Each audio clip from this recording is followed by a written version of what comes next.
The red sands of Mars bore witness to humanity's greatest technological catastrophe and its most profound spiritual awakening.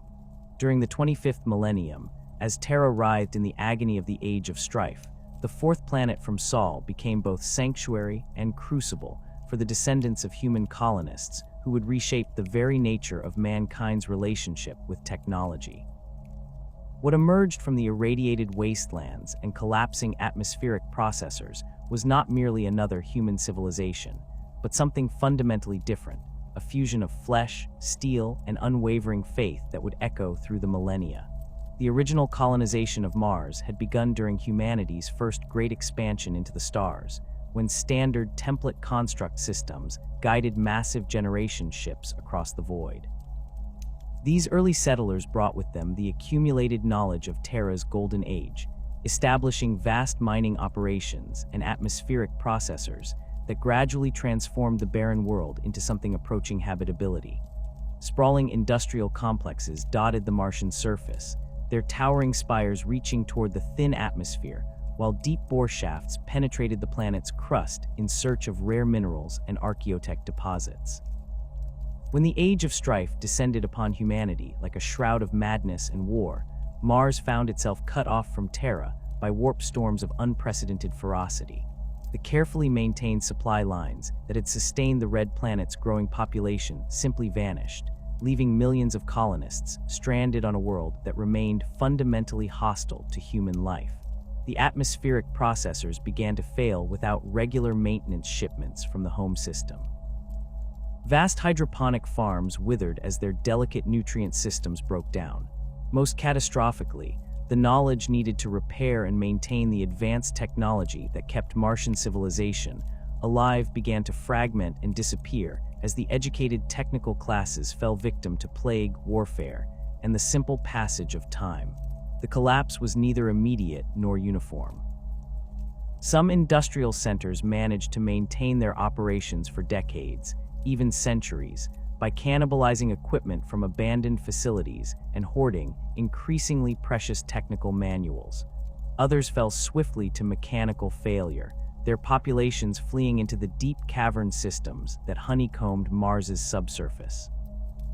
The planet's surface became a patchwork of functioning enclaves surrounded by vast stretches of dead machinery and toxic wasteland, where the skeletal remains of great works stood as monuments to humanity's lost capabilities.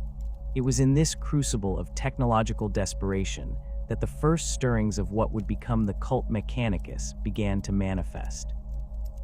Faced with machines they could no longer fully understand, the surviving Martian colonists began to develop new approaches to technology that blended practical necessity with emerging spiritual beliefs.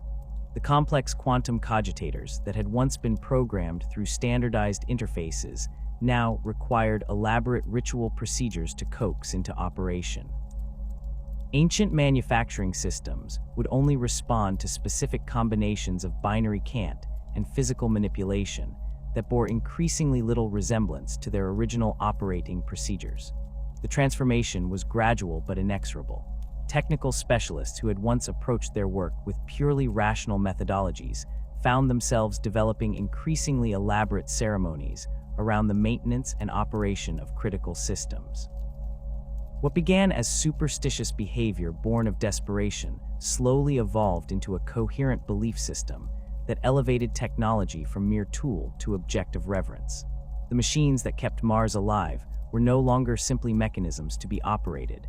They were manifestations of a higher power that demanded proper worship and appeasement.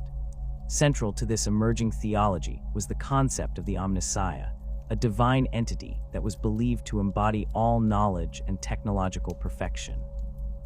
The early adherents of this belief system viewed the Omnissiah as the source of all mechanical wisdom, the guiding intelligence that had originally inspired humanity's greatest technological achievements. Every functioning machine was seen as a fragment of the Omnissiah's infinite consciousness, every successful repair a communion with divine knowledge. This theological framework provided not only spiritual comfort to the beleaguered Martian population, but also a practical methodology for dealing with increasingly incomprehensible technology. the role of standard template construct fragments in shaping these early beliefs cannot be overstated. Scattered across Mars were countless repositories of SDC data, ranging from complete manufacturing protocols to corrupted fragments that contained only partial information about long-lost technologies. These data cores became objects of intense veneration, treated as sacred texts that contained the literal word of the Omnissiah. The process of extracting usable information from damaged SDC systems required patience, intuition, and what the early tech adepts came to describe as divine inspiration. Each successful recovery of SDC data was treated as a miraculous revelation, reinforcing the belief that technology was not merely a human creation, but a gift from a higher power. The fragments revealed tantalizing glimpses of humanity's lost capabilities, designs for weapons that could level mountains, vehicles that could traverse the void without conventional propulsion, manufacturing systems that could transform raw matter into complex devices with minimal human intervention. The fact that most of these technologies remained beyond the colonists' ability to reproduce only strengthened their conviction that such knowledge was inherently sacred and required proper spiritual preparation to comprehend. The hierarchical structure that would come to define Martian society emerged directly from the practical necessities of SDC fragment recovery and technological maintenance. Those individuals who demonstrated particular aptitude for communing with machine spirits and extracting meaning from corrupted data cores naturally assumed positions of leadership within their communities. These early tech adepts formed the nucleus of what would eventually become the Adeptus Mechanicus, establishing the first formal doctrines that governed the proper approach to technological worship.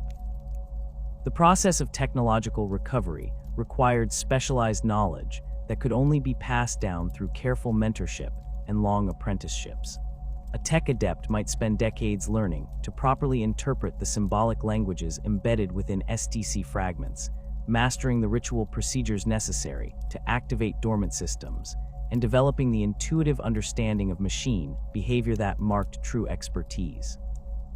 This created a natural hierarchy based on demonstrated competence and accumulated knowledge, with the most skilled practitioners achieving positions of authority within the growing technological priesthood. The establishment of the first forged cities marked the transition from scattered survival communities to a unified Martian civilization. These massive complexes combined industrial capability with religious purpose, their towering spires serving simultaneously as manufacturing centers, temples to the Omnissiah, and repositories for recovered SDC data. The largest of these early forged cities grew around particularly significant archaeological sites where major caches of archaeotech had been discovered, their populations swelling as tech adepts from across Mars made pilgrimages to study the sacred machines. Each forged city developed its own particular specializations and traditions, reflecting the types of technology that had been recovered in their vicinity. Some focused on the manufacture of weapons and military equipment, their forges echoing with the rhythmic hammering of powered assembly systems. Others specialized in the production of complex electronic systems, their workshops filled with the soft humming of quantum processors and the acrid smell of exotic metals. Despite these differences, all forged cities shared certain fundamental characteristics: massive industrial capacity, elaborate temple complexes dedicated to the Omnissiah, and rigid hierarchical structures that governed every aspect of technological production. The social organization of these forged cities reflected the deeply ingrained belief that knowledge was sacred and must be carefully protected. Access to the most sensitive technical information was restricted to the highest-ranking tech adepts, who guarded their secrets with religious fervor. Lower-ranking members of the technological priesthood were granted access to increasingly advanced knowledge as they demonstrated their worthiness through years of faithful service and successful completion of ritual trials. This system ensured that critical technical capabilities would not be lost through carelessness or betrayal, while maintaining the motivation for continued advancement within the hierarchy. The physical transformation of Mars during this period was dramatic and far-reaching. The planet's surface became dominated by the towering structures of the Forge cities, their industrial complexes connected by networks of underground transit tunnels and surface transport systems. Vast mining operations stripped entire mountain ranges to provide raw materials for the growing manufacturing base. The thin Martian atmosphere grew thick with the exhaust of countless industrial processes, while the night sky glowed with the reflected light of forge fires that never dimmed. The population of Mars underwent its own transformation during this period, as the demands of technological worship began to reshape human physiology and behavior. The constant exposure to industrial pollutants and exotic radiations gradually altered the genetic structure of the Martian colonists, while the increasing integration of mechanical augmentations blurred the line between flesh and steel. Tech adepts began to replace failing biological organs with mechanical alternatives, viewing such modifications not as medical necessities, but as steps toward greater communion with the Omnissiah. This process of gradual mechanization was driven by both practical and theological considerations. The harsh environment of Mars made biological augmentation a survival necessity, while the demands of working with increasingly complex technology required enhanced sensory capabilities and processing power that unmodified human biology could not provide. More fundamentally, the growing belief system of the cult Mechanicus held that flesh was inherently weak and corruptible, while mechanical systems represented perfection and eternal function. The development of the binary cant that would become the sacred language of the Adeptus Mechanicus began during this period as a practical solution to the problem of communicating complex technical information across the various Forge cities.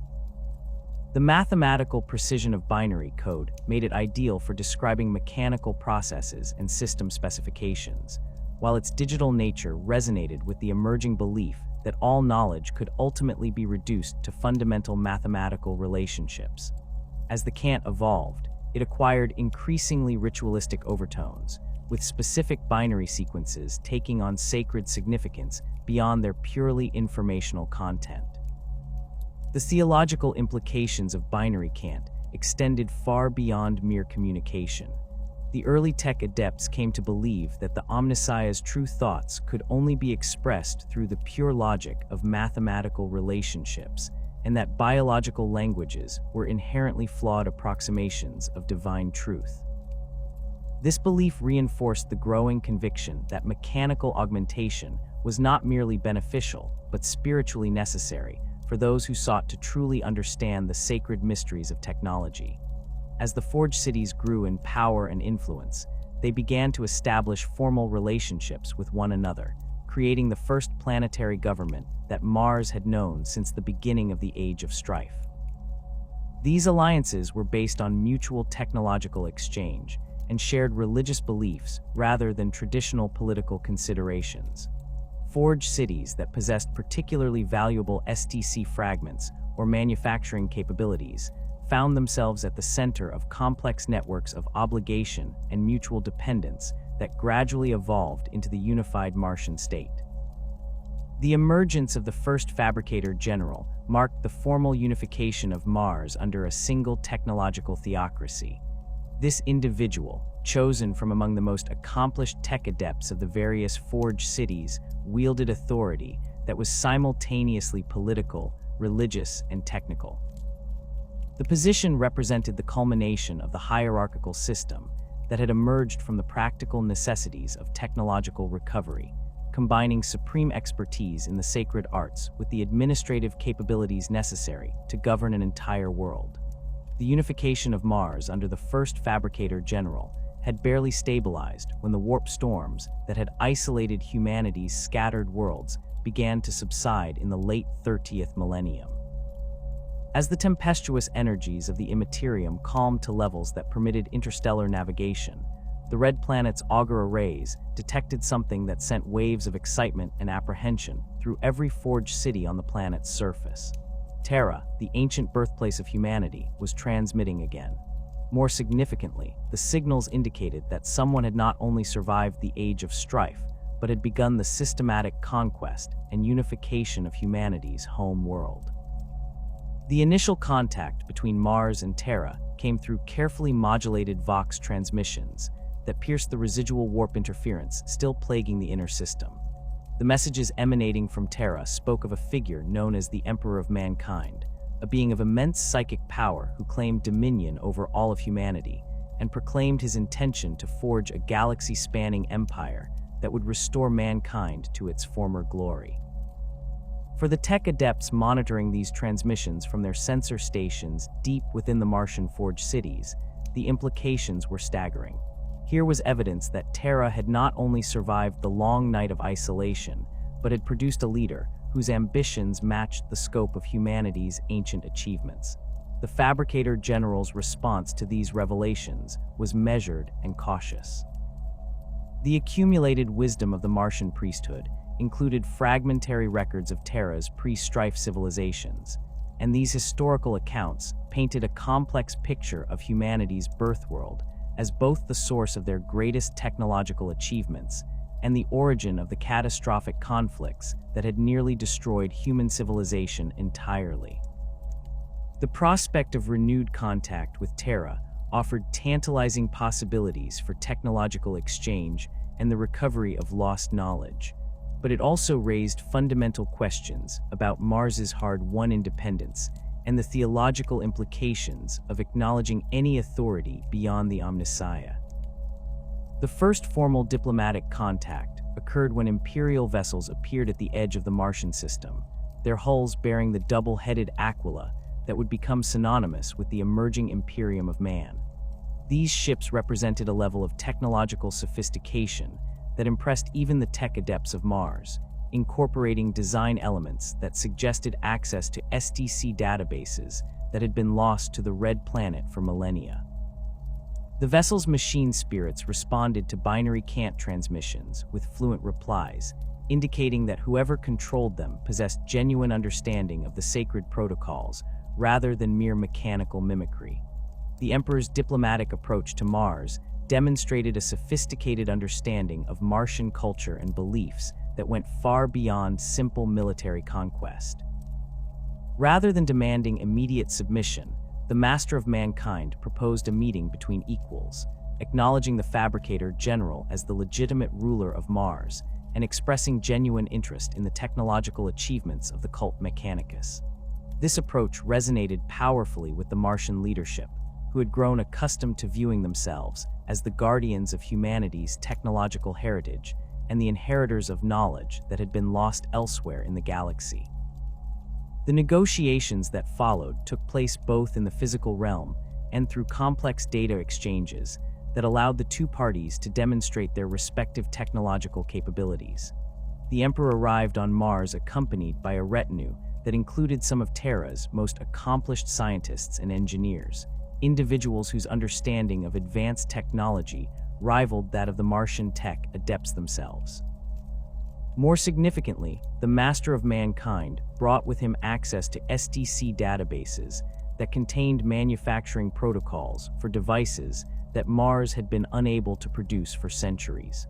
The theological dimension of these negotiations proved to be the most complex and sensitive aspect of the entire diplomatic process. The cult Mechanicus had developed sophisticated doctrines regarding the nature of the Omnissiah and the proper relationship between humanity and technology, beliefs that had sustained Martian civilization through the darkest periods of the Age of Strife. The Emperor's claims to divine authority and his obvious command of powers that transcended normal human limitations created a theological crisis that threatened to divide the Martian priesthood along doctrinal lines. The resolution of this theological impasse came through a carefully crafted compromise that satisfied the core beliefs of both parties while creating a framework for practical cooperation. The Emperor agreed to be recognized by the cult Mechanicus as the physical manifestation of the Omnissiah, the divine entity that embodied all knowledge and technological perfection. This recognition provided the theological foundation necessary for Martian cooperation with the Imperial cause, while allowing the tech adepts to maintain their fundamental beliefs about the sacred nature of technology and knowledge. the implications of this theological compromise extended far beyond mere diplomatic convenience. By accepting recognition as the Omnissiah, the Emperor gained access to the profound loyalty and dedication that the Martian priesthood reserved for their most sacred beliefs. The tech adepts who had spent their entire lives in service to the Omnissiah could now transfer that devotion to the Master of Mankind without compromising their fundamental theological convictions. This created a bond between Terra and Mars that went far deeper than political alliance or military cooperation, establishing a spiritual connection that would endure through the millennia to come. The practical benefits of the alliance became apparent almost immediately as both parties began to share their accumulated knowledge and resources. Mars gained access to Terran databases containing information about worlds throughout the galaxy, including detailed star charts and intelligence about human populations that had survived the age of strife in isolation.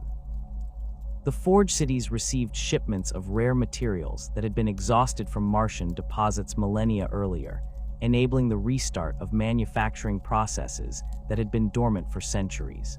Terra's benefits from the alliance were equally substantial and immediately apparent. The Emperor's forces gained access to weapons and equipment whose sophistication far exceeded anything that could be produced by Terran manufacturers. Martian-built bolters incorporated self-targeting systems and ammunition that could penetrate armor plating that would stop conventional projectiles.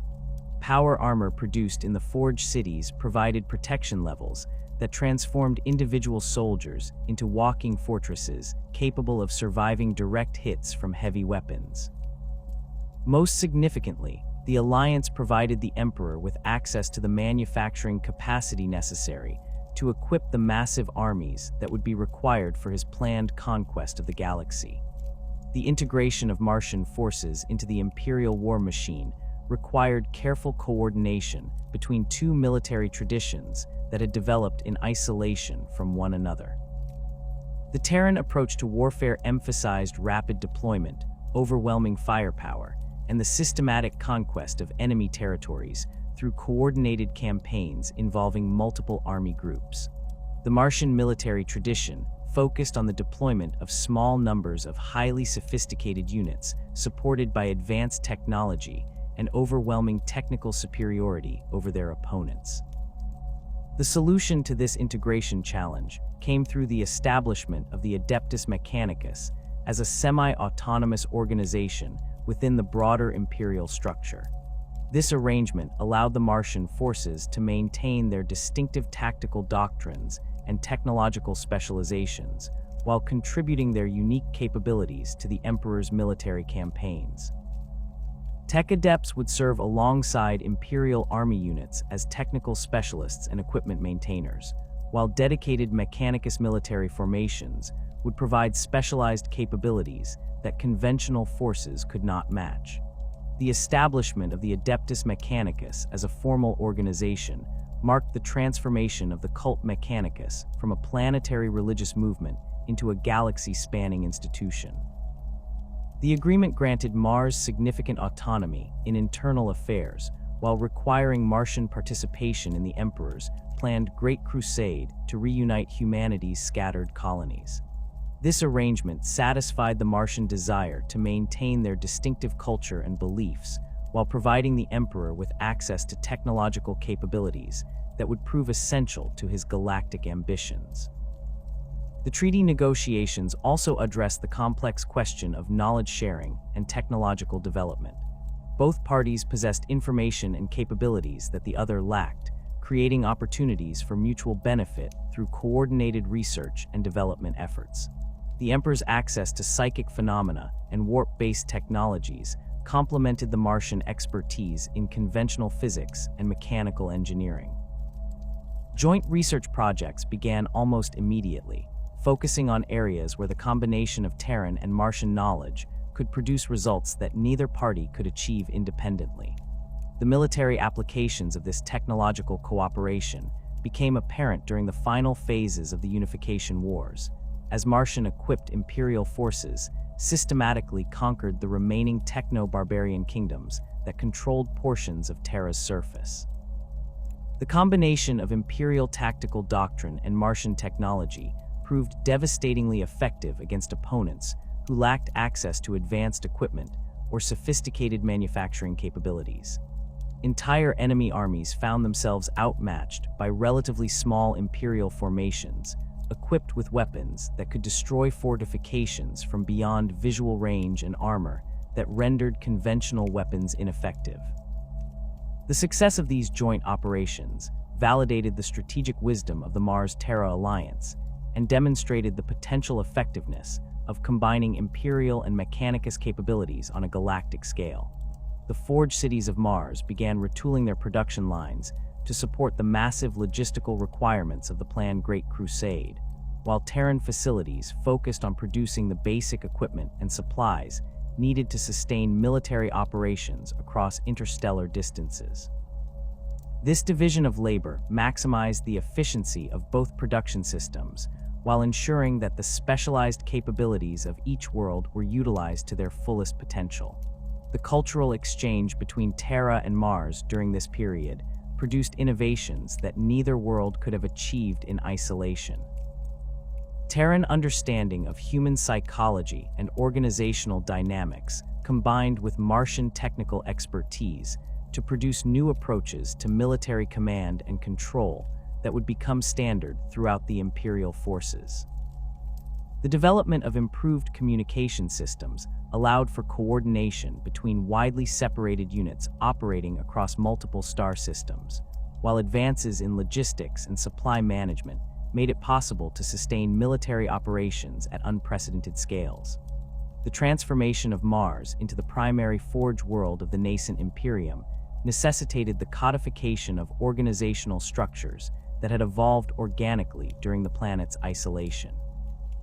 What had begun as informal hierarchies based on technical expertise and religious devotion now required systematic formalization to manage the vast industrial complexes and military formations that would support the Emperor's galactic ambitions.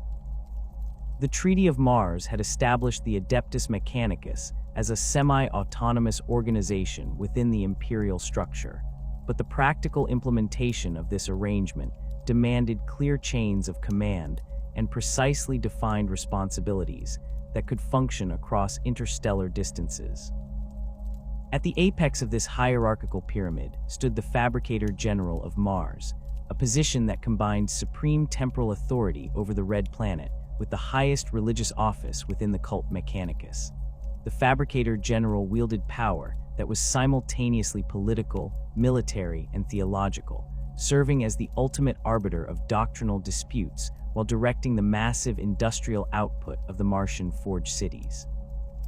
This individual maintained direct communication with the Emperor himself, participating in the highest levels of Imperial strategic planning while preserving the distinctive character and autonomy of Mechanicus operations. The selection process for the Fabricator General reflected the meritocratic principles that had emerged during Mars's period of technological recovery. Candidates typically rose through the ranks of the tech priesthood over the course of centuries, demonstrating exceptional competence in multiple areas of specialization while accumulating the political support necessary to navigate the complex factional dynamics of Martian society. The position required not only supreme technical expertise, but also the administrative capabilities needed to coordinate the activities of dozens of forge worlds and the diplomatic skills necessary to maintain the delicate relationship between Mars and Terra. Supporting the Fabricator General was the ruling council of Mars, a body composed of the most senior tech adepts from each of the major forge cities and specialized divisions within the Mechanicus hierarchy. These individuals, known as Fabricator Locums, served as both advisors to the Fabricator General and autonomous commanders of their respective domains. Each Fabricator Locum maintained absolute authority within their area of responsibility, whether that involved the management of specific forge cities, the oversight of particular military formations, or the administration of specialized research programs focused on recovering and understanding ancient technologies. The council operated according to principles that balanced democratic deliberation with hierarchical authority. Major policy decisions required extensive consultation among the fabricator locums, with complex voting procedures that weighted the influence of different members according to their areas of expertise and the strategic importance of their domains. However, the fabricator general retained ultimate veto power over all council decisions and could override the collective will of the other members when circumstances demanded immediate action or when fundamental theological principles were at stake. Below the ruling council, the tech priesthood was organized into a complex hierarchy of ranks that reflected both technical competence and religious devotion.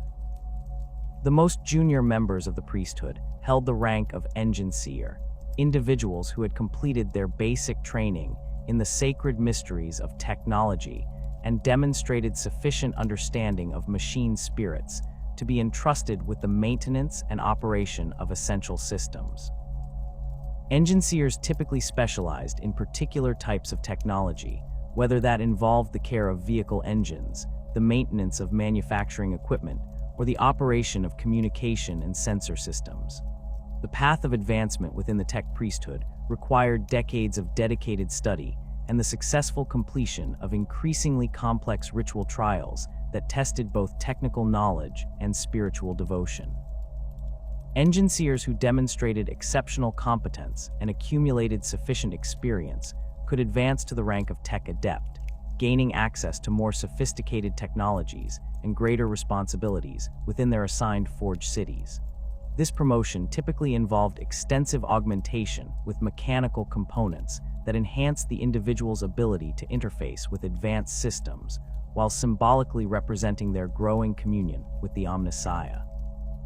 Tech adepts who continued to excel in their duties and demonstrated leadership capabilities could eventually achieve the rank of tech marines, though this particular specialization remained relatively rare and was typically reserved for those individuals who would serve alongside the Space Marine legions during the Great Crusade.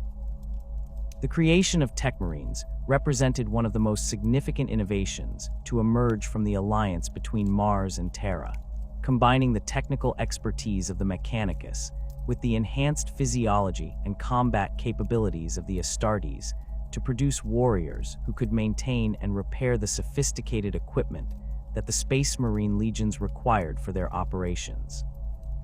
The upper reaches of the tech priesthood hierarchy were dominated by individuals who had achieved the rank of magos, a title that represented mastery of particular technological disciplines and the authority to direct major research projects and manufacturing operations.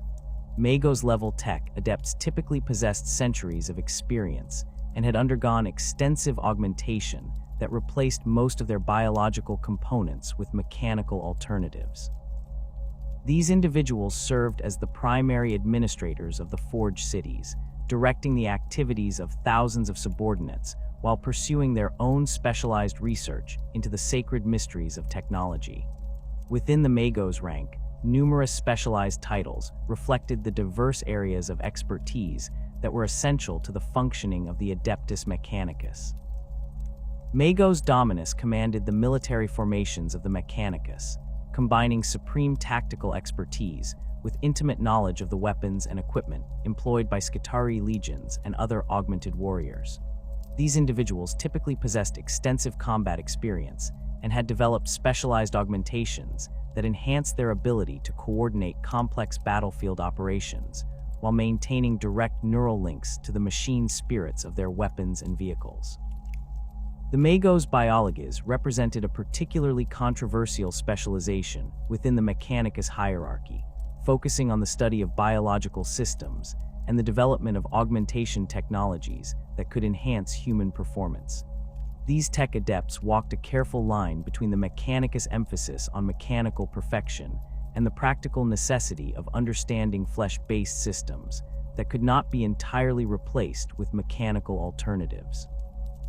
Their research contributed to the development of improved augmentation procedures and the creation of specialized biological components that could interface more effectively with mechanical systems. Mago's explorator held responsibility for the discovery and recovery of archaeotech artifacts from across the galaxy, leading expeditions to worlds that had been isolated since the dark age of technology in search of STC fragments and other technological treasures. These individuals typically possessed extensive knowledge of xenoarchaeology and ancient human civilizations, along with the combat capabilities necessary to survive in hostile environments where valuable artifacts might be found. The explorator fleets that ranged across the galaxy during the Great Crusade represented some of the most ambitious undertakings of the early Imperium, combining scientific research with military conquest as they systematically cataloged and claimed the technological heritage of humanity's scattered colonies. The relationship between the Forge worlds and Mars itself formed the backbone of Mechanicus' organizational structure, with each major industrial world maintaining its own hierarchy of tech adepts, while acknowledging the supreme authority of the Fabricator General. The Forge worlds had developed their own distinctive traditions and specializations during the long isolation of the Age of Strife, creating a diverse array of technological capabilities that complemented the industrial capacity of Mars itself. Some Forge worlds focused on the production of weapons and military equipment, their foundries echoing with the constant hammering of automated manufacturing systems, producing bolters, power armor, and the exotic weapons required by Space Marine forces. Other Forge worlds specialized in the construction of vehicles and starships, their orbital shipyards producing the massive vessels that would carry Imperial forces across the galaxy during the Great Crusade. The technical challenges involved in constructing warp-capable spacecraft required collaboration between multiple Forge worlds, with different facilities contributing specialized components that could only be assembled at dedicated shipbuilding complexes. The largest of these vessels, such as the Gloriana-class battleships that served as flagships for the Space Marine legions, represented the pinnacle of Mechanicus engineering capabilities and required years of coordinated effort by thousands of tech adepts working across multiple star systems. The integration of Forge world production into the broader Imperial war machine required sophisticated logistics and communication systems that could coordinate manufacturing schedules across interstellar distances. The Mechanicus developed specialized astropathic communication protocols that allowed tech adepts on different worlds to share technical specifications and coordinate their production efforts despite the vast distances that separated them. These systems incorporated binary cant transmissions that could convey complex technical information with greater precision than conventional Imperial communication methods, though they required specially trained astropaths who understood the mathematical principles underlying Mechanicus technological doctrines. The military hierarchy of the Adeptus Mechanicus operated parallel to the civilian tech priesthood while maintaining close integration with the broader organizational structure. At the foundation of Mechanicus military power were the Skitarii legions, formations of heavily augmented warriors who had undergone extensive modification to transform them into living weapon systems. These soldiers retained their human consciousness and decision-making capabilities while incorporating mechanical components that enhanced their strength, speed, and sensory capabilities far beyond normal human limits. The augmentation process that created Skitarii warriors was both extensive and irreversible, involving the replacement of major organ systems with mechanical alternatives and the installation of neural interfaces that allowed direct control of weapons and equipment. Skitarii typically received ocular implants that provided enhanced vision across multiple spectrums, respiratory systems that could function in hostile environments, and muscular augmentations that allowed them to carry heavy weapons and equipment that would be impossible for unmodified humans to manage effectively. The most extensively modified Skitarii incorporated targeting systems that could calculate firing solutions automatically and communication implants that allowed them to coordinate their actions through direct neural links. The organization of Skitarii legions reflected the systematic approach that characterized all Mechanicus operations, with precise hierarchies and specialized roles that maximize the effectiveness of each unit. Skitarii Rangers served as the reconnaissance and long-range fire support elements of Mechanicus forces, equipped with sophisticated sensor systems and precision weapons that allowed them to engage targets at extreme distances. These warriors typically operated in small teams that could function independently for extended periods, using their enhanced sensory capabilities to gather intelligence about enemy dispositions while providing accurate targeting information for heavier weapon systems. Skitarii Vanguard represented the assault troops of Mechanicus forces, equipped with close-range weapons and protective systems that allowed them to advance directly into enemy positions despite heavy resistance. These warriors carried specialized equipment that could breach fortifications and disable enemy weapon systems, while their own augmentations provided protection against the radiation and toxic environments that often characterized battlefields where advanced weapons had been employed. The Vanguard units typically spearheaded Mechanicus attacks, using their enhanced capabilities to create openings that could be exploited by supporting forces. The command structure of Skitarii legions incorporated both human officers and sophisticated artificial intelligence systems that could coordinate complex operations across multiple battlefields simultaneously. Skitarii Alphas served as the primary field commanders for individual units, possessing enhanced cognitive capabilities that allowed them to process tactical information and issue orders with superhuman speed and precision. These officers maintained direct neural links to their subordinates, enabling them to coordinate unit movements and weapons fire with a level of precision that conventional military formations could not match. Supporting the Skitarii legions were vast numbers of servitors, individuals who had undergone even more extensive modification than the warrior caste. Servitors retained only minimal human consciousness, having been transformed into living tools that could perform specific functions with mechanical precision and reliability. The creation of servitors represented one of the most controversial aspects of Mechanicus operations, as it involved the systematic suppression of human consciousness in favor of mechanical efficiency. However, the practical benefits of having workers who could function in hostile environments and perform dangerous tasks without fear or hesitation made servitors an essential component of Mechanicus industrial and military operations. The variety of servitor types reflected the diverse needs of Mechanicus operations, ranging from simple labor units that could perform repetitive manufacturing tasks to sophisticated technical specialists that could maintain and repair complex equipment under battlefield conditions.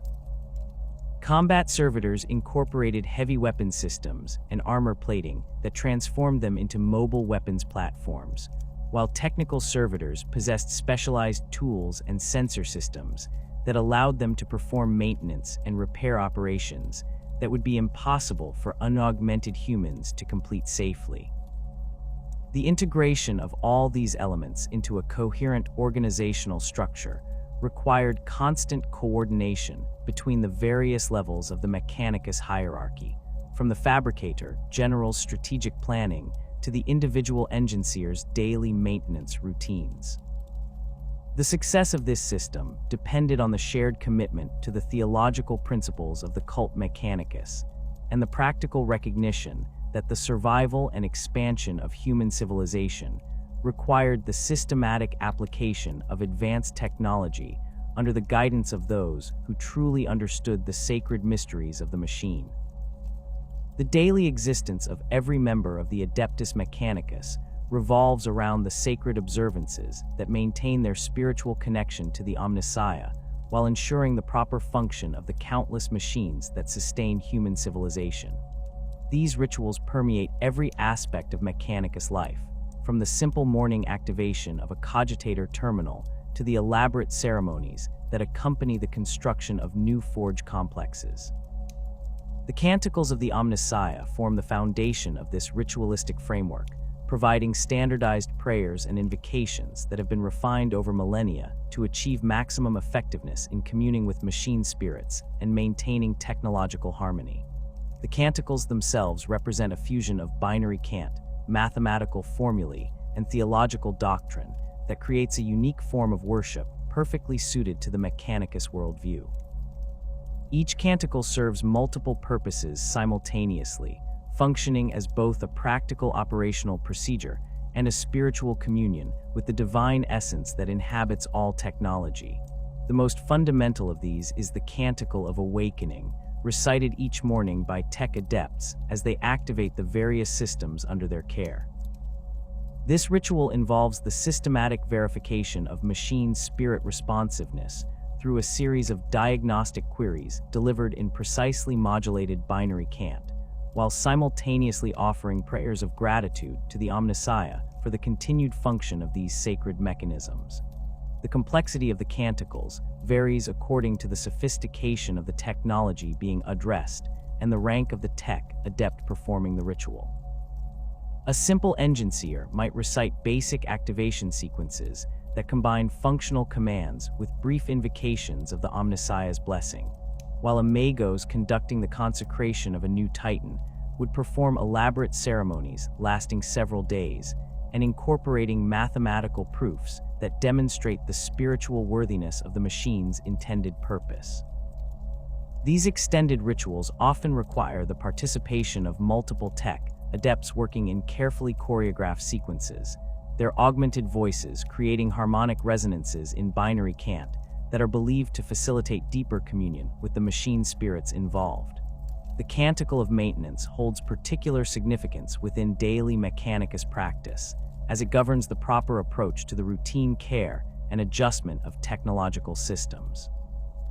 This ritual acknowledges that all machines require constant attention to maintain their optimal function, while recognizing that such maintenance work represents a form of worship that honors the Omnissiah through the preservation of his mechanical manifestations.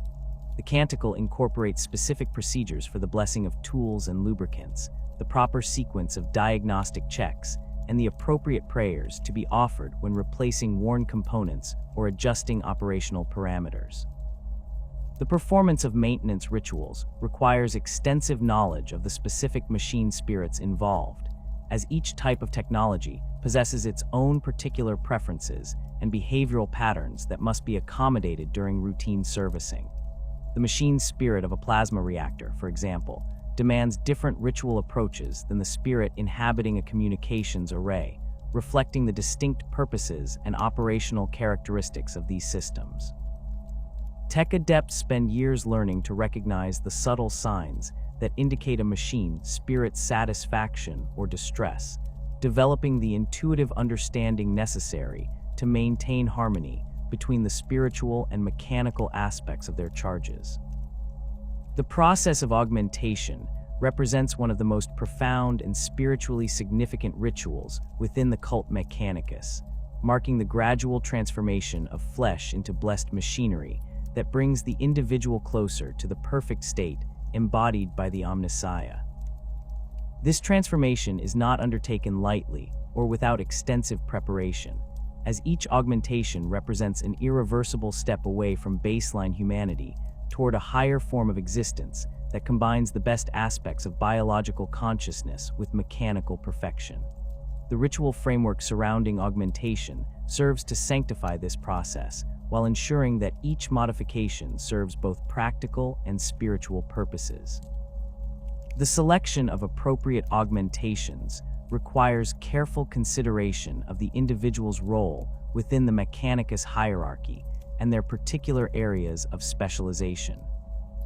A tech adept whose duties involve the maintenance of vehicle engines might receive enhanced tactile sensors in their hands that allow them to detect minute variations in mechanical vibration, while an individual responsible for communication systems could be fitted with auditory implants capable of processing multiple data streams simultaneously.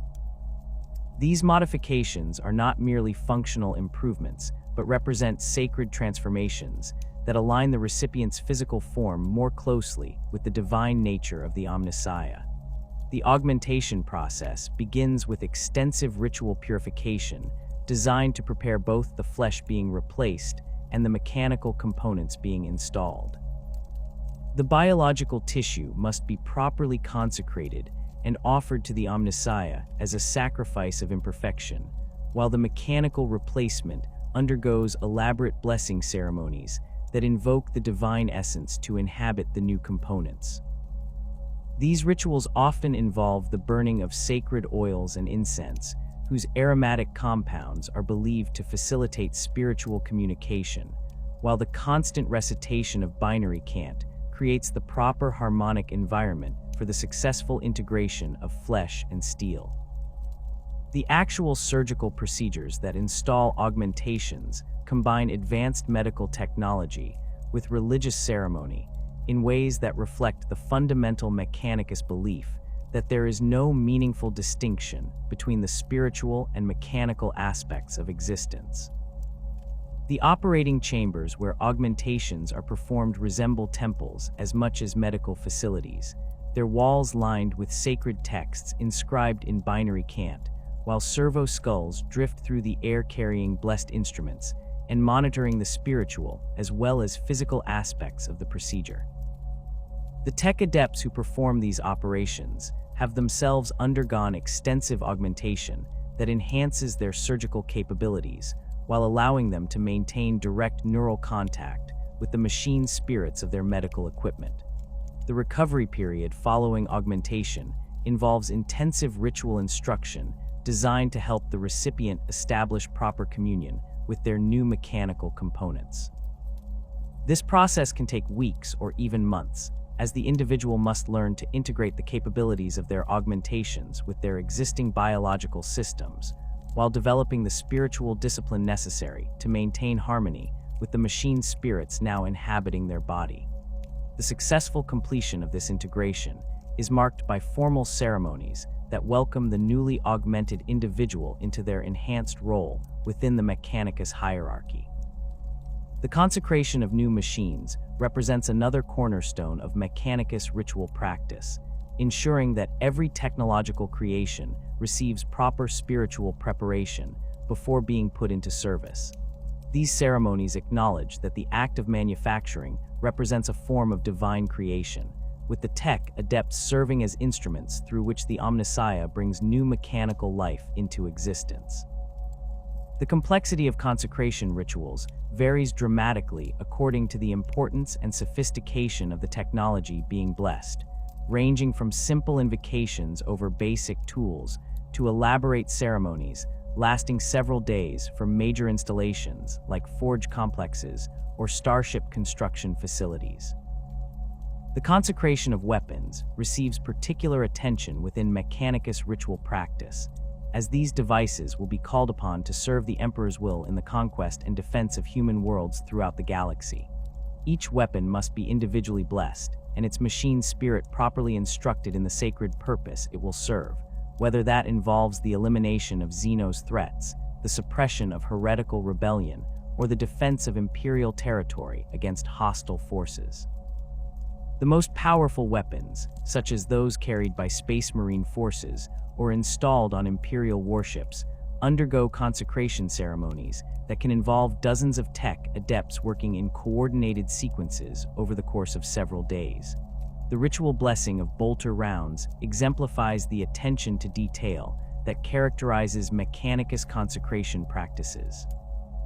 Each individual shell receives a microscopic blessing etched into its casing using sacred acids, while the explosive charges are mixed with blessed compounds that invoke the Omnissiah's guidance in achieving accurate targeting and maximum effectiveness against enemy forces.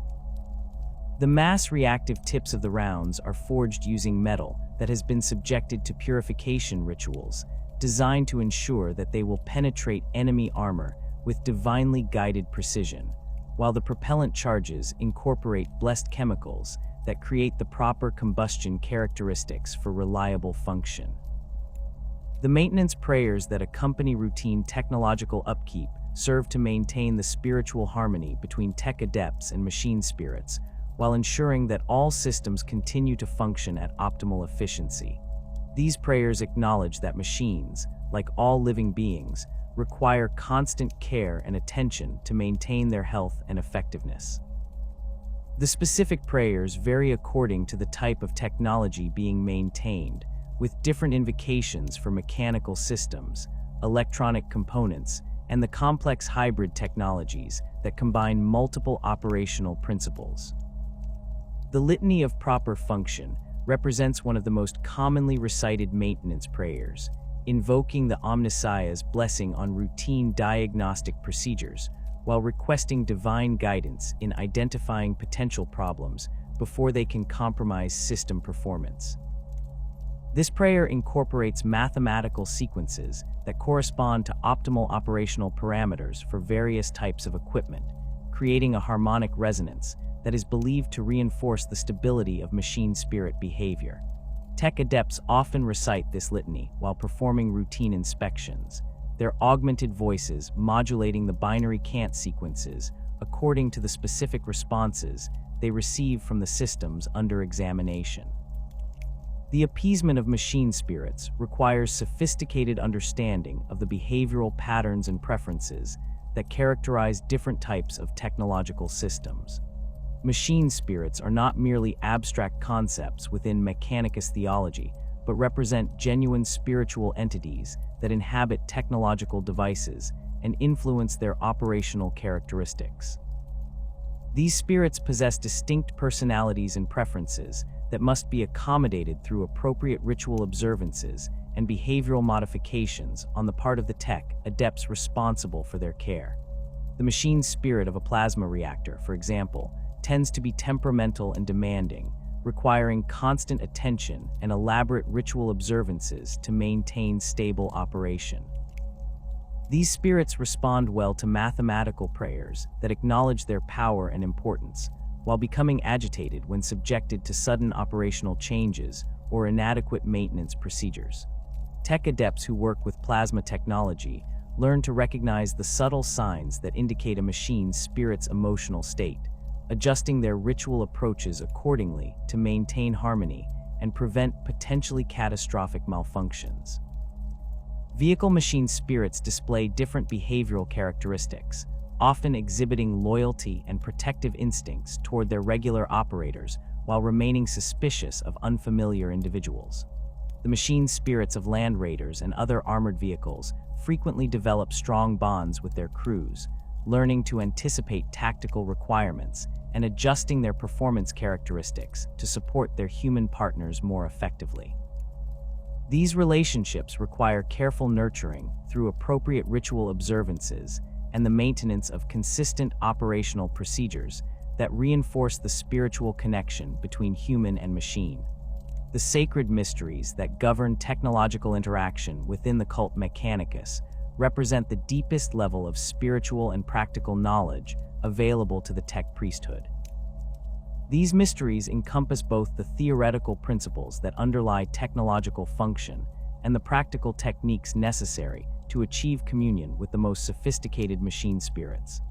Access to these mysteries is carefully controlled through the hierarchical structure of the Mechanicus, with higher-ranking tech adepts possessing knowledge that is denied to their subordinates until they have demonstrated the spiritual worthiness necessary to handle such profound secrets responsibly.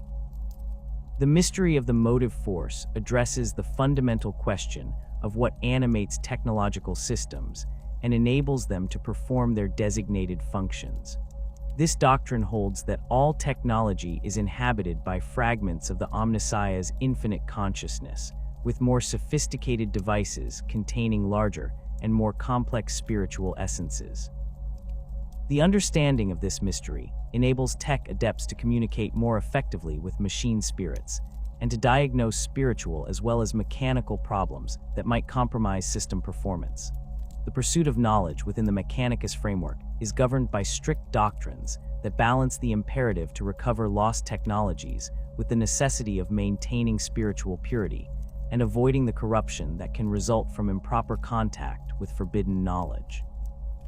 The tech adepts who explore ancient ruins and investigate archaeotech artifacts must maintain constant vigilance against the spiritual contamination that can result from exposure to technologies that were created outside the proper theological framework or that have been corrupted by Xeno's influence or chaos taint. The protocols governing the examination of newly discovered SDC fragments reflect the careful balance between scientific curiosity and spiritual caution that characterizes Mechanicus research practices. Each fragment must undergo extensive purification rituals before its contents can be safely examined, while the tech adepts conducting the investigation must maintain constant spiritual vigilance to detect any signs of corruption or heretical deviation from orthodox technological principles. The knowledge contained within these fragments is treated as divine revelation that must be approached with appropriate reverence and caution. The expansion of the Adeptus Mechanicus beyond Mars during the Great Crusade transformed the organization from a single-world theocracy into a galaxy-spanning industrial empire whose forge worlds would become the beating heart of imperial military production. The classification system that emerged to organize these diverse manufacturing centers reflected both practical administrative needs and the theological hierarchies that governed Mechanicus society. At the apex of this system stood the forge worlds proper, massive industrial complexes capable of producing the most sophisticated technologies available to the Imperium, while beneath them stretched a vast network of specialized facilities that supported the endless demands of galactic conquest and administration. Mars itself retained its position as the Forge World Prime, the ultimate source of authority and technological knowledge within the Mechanicus hierarchy. The Red Planet's Forge cities had expanded dramatically since the Treaty of Mars, their towering spires now reaching into the thin Martian atmosphere, while vast underground complexes burrowed deep into the planet's crust. The Olympus Mons facility alone covered an area larger than most terrestrial continents, its production lines capable of manufacturing everything from the simplest bolter rounds to the most complex Titan war engines.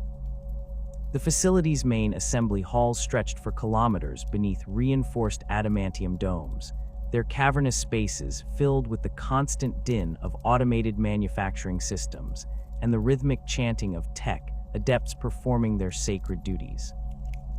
The Forge world of Lucius established itself as one of the most significant manufacturing centers outside the Sol system, its location along major warp routes making it an ideal hub for distributing military equipment throughout the expanding Imperium. The world's surface had been completely transformed by millennia of industrial development, its original topography buried beneath layers of manufacturing complexes, transport networks, and the massive cooling systems necessary to dissipate the heat generated by constant production. The planet's distinctive feature was its network of orbital manufacturing platforms, vast space-based facilities that specialized in the construction of starship components too large or dangerous to assemble within planetary gravity wells. Lucius had developed particular expertise in the production of void shields and plasma reactors, technologies that required precise manufacturing tolerances and extensive quality control procedures. The world's tech adepts had perfected techniques for working with exotic materials that could only be shaped using gravitational manipulation fields, creating components whose molecular structure had been optimized at the atomic level for maximum efficiency and reliability. These manufacturing processes required enormous amounts of energy, supplied by fusion reactors buried deep within the planet's core, and supplemented by orbital solar collection arrays that captured the output of the system's primary star.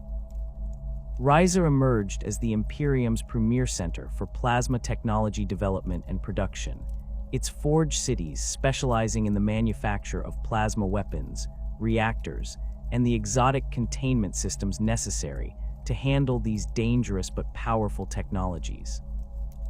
The world's surface was dominated by massive testing ranges where newly manufactured plasma weapons underwent extensive evaluation procedures, their discharge creating aurora-like displays visible from orbit as superheated gases interacted with the planet's magnetic field. The tech adepts of Ryza had developed specialized augmentations that allowed them to work safely around plasma systems, their modified physiology incorporating radiation-resistant components and enhanced sensory systems, capable of detecting dangerous energy fluctuations. The Forge world's most significant contribution to Imperial military capability was the development of improved plasma cannon designs that could be reliably manufactured in large quantities without the catastrophic failure rates that had plagued earlier versions of these weapons. The Ryza-pattern plasma cannon incorporated sophisticated safety systems and automated cooling mechanisms that dramatically reduced the risk of overheating, while maintaining the devastating firepower that made plasma weapons so effective against heavily armored targets. These weapons became standard equipment for Space Marine forces and Imperial Guard heavy weapon teams, their distinctive energy signatures becoming synonymous with Imperial military might. Metallica developed into a massive mining and raw material processing center. Its industrial complexes focused on extracting and refining the exotic materials necessary for advanced technological production. The world's surface had been strip-mined to such an extent that its original geography was completely unrecognizable, replaced by vast open-pit excavations that descended for kilometers into the planet's crust. Enormous processing facilities converted raw ore into the specialized alloys and composite materials required by other Forge worlds, while massive transport ships carried these materials throughout the galaxy to supply the Imperium's manufacturing centers. The classification system that organized these Forge worlds into a coherent hierarchy reflected both their production capabilities and their strategic importance to Imperial operations. Major Forge worlds like Mars, Lucius, and Ryza maintained the capability to produce the full range of Imperial military equipment, from basic infantry weapons to the most sophisticated Titan war engines. These facilities possessed the advanced manufacturing systems, skilled tech-adept populations, and extensive supply networks necessary to support large-scale military operations while continuing to develop new technologies and improve existing designs. Secondary Forge worlds specialized in particular types of production or served specific regional needs within the expanding Imperium. Forge worlds like Graia focused on vehicle production, their assembly lines turning out thousands of Rhino transports, Predator tanks, and Land Raiders that equipped Space Marine forces throughout the galaxy. The world's manufacturing complexes incorporated sophisticated logistics systems that could customize vehicle configurations according to the specific requirements of different Space Marine legions, installing specialized equipment and modifying operational parameters to match particular tactical doctrines. The specialized production capabilities of different Forge worlds created a complex web of interdependence that required careful coordination to maintain optimal efficiency. Agrippina developed expertise in the production of fortification systems and defensive technologies, its engineers perfecting the design of void shield generators, automated defense turrets, and the modular fortress components that allowed Imperial forces to quickly establish defensive positions on newly conquered worlds. These systems incorporated sophisticated targeting computers and automated ammunition handling systems that could maintain defensive fire for extended periods without human intervention. Forge World Voss specialized in the production of aircraft and atmospheric vehicles, its assembly facilities producing everything from the simple cargo haulers used for planetary logistics to the sophisticated fighter aircraft that provided air support for Imperial ground forces. The world's tech adepts had developed particular expertise in aerodynamic design and propulsion systems, creating vehicles that could operate effectively in a wide range of atmospheric conditions while maintaining the reliability necessary for military operations. The distinctive Voss pattern aircraft designs became standard throughout the Imperial Guard, their robust construction and maintainable systems making them ideal for the diverse operational environments encountered during galactic conquest. The logistical networks that connected these Forge worlds represented one of the most complex organizational achievements of the early Imperium, requiring the coordination of transport fleets, supply schedules, and production priorities across interstellar distances. The Mechanicus developed specialized cargo vessels designed specifically for the transport of military equipment and raw materials, their holds configured with standardized mounting systems that could accommodate everything from individual weapons to complete vehicle assemblies. These ships incorporated sophisticated preservation systems that could maintain the integrity of sensitive electronic components and exotic materials during extended warp voyages. The establishment of minor forge settlements throughout Imperial space created a distributed manufacturing network that could respond quickly to local military needs while reducing the strain on major forge world production capacity. These smaller facilities typically specialized in the production of basic equipment and ammunition, their simpler manufacturing systems requiring less sophisticated technical expertise while still maintaining the quality standards necessary for military applications. The settlements often grew around recovered STC fragments or archaeotech discoveries, their development reflecting the particular technologies that had been recovered in their vicinity. Forge Moon installations provided specialized manufacturing capabilities in systems where planetary surfaces were unsuitable for major industrial development. These facilities often focused on the production of void-based technologies like starship components and orbital defense systems, taking advantage of the reduced gravity and vacuum conditions to manufacture components that would be difficult or impossible to produce within planetary atmospheres. The forge moons of the Gothic sector became particularly important during the Great Crusade, their shipyards producing the massive vessels necessary to transport and support Imperial forces across the galaxy. The relationship between Forge worlds and their associated night houses represented one of the most significant political and military alliances within the Imperial structure. These ancient warrior houses had maintained their own technological traditions throughout the Age of Strife, preserving the knowledge necessary to construct and maintain the massive night walkers that served as their primary military assets. The alliance between individual night houses and specific forge worlds created bonds of mutual dependence that combined the Knight's military capabilities with the Mechanicus's technological expertise. The Night House of Tyrannes maintained its ancient alliance with Mars itself, their Night Walkers incorporating the most advanced technologies available to the Mechanicus, while serving as the primary military force defending the Forge world against external threats. The Knights of Tyrannes had undergone extensive modification to integrate more closely with their mechanical steeds, their pilot interfaces incorporating neural link systems that allowed for unprecedented coordination between human consciousness and machine spirit. These enhanced pilots could achieve levels of tactical awareness and reaction speed that transformed their Night Walkers into devastating battlefield weapons capable of engaging multiple targets simultaneously. House Raven developed close ties with the Forge world of Metallica, their knights serving as mobile defense platforms for the world's extensive mining operations, while receiving access to the exotic materials necessary for maintaining their ancient war machines.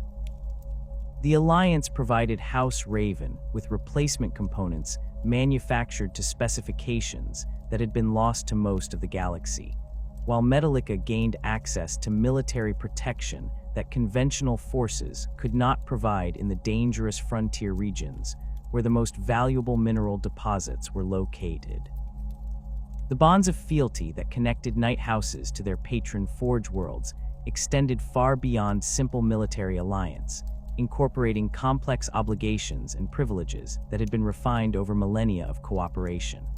The Forge worlds provided not only the technical expertise necessary to maintain Night Walkers, but also the sacred oils, blessed components, and ritual implements required for the proper care of these ancient machines. In return, the Night Houses offered military service, protection of Forge world interests, and access to their own accumulated knowledge of ancient technologies and combat techniques.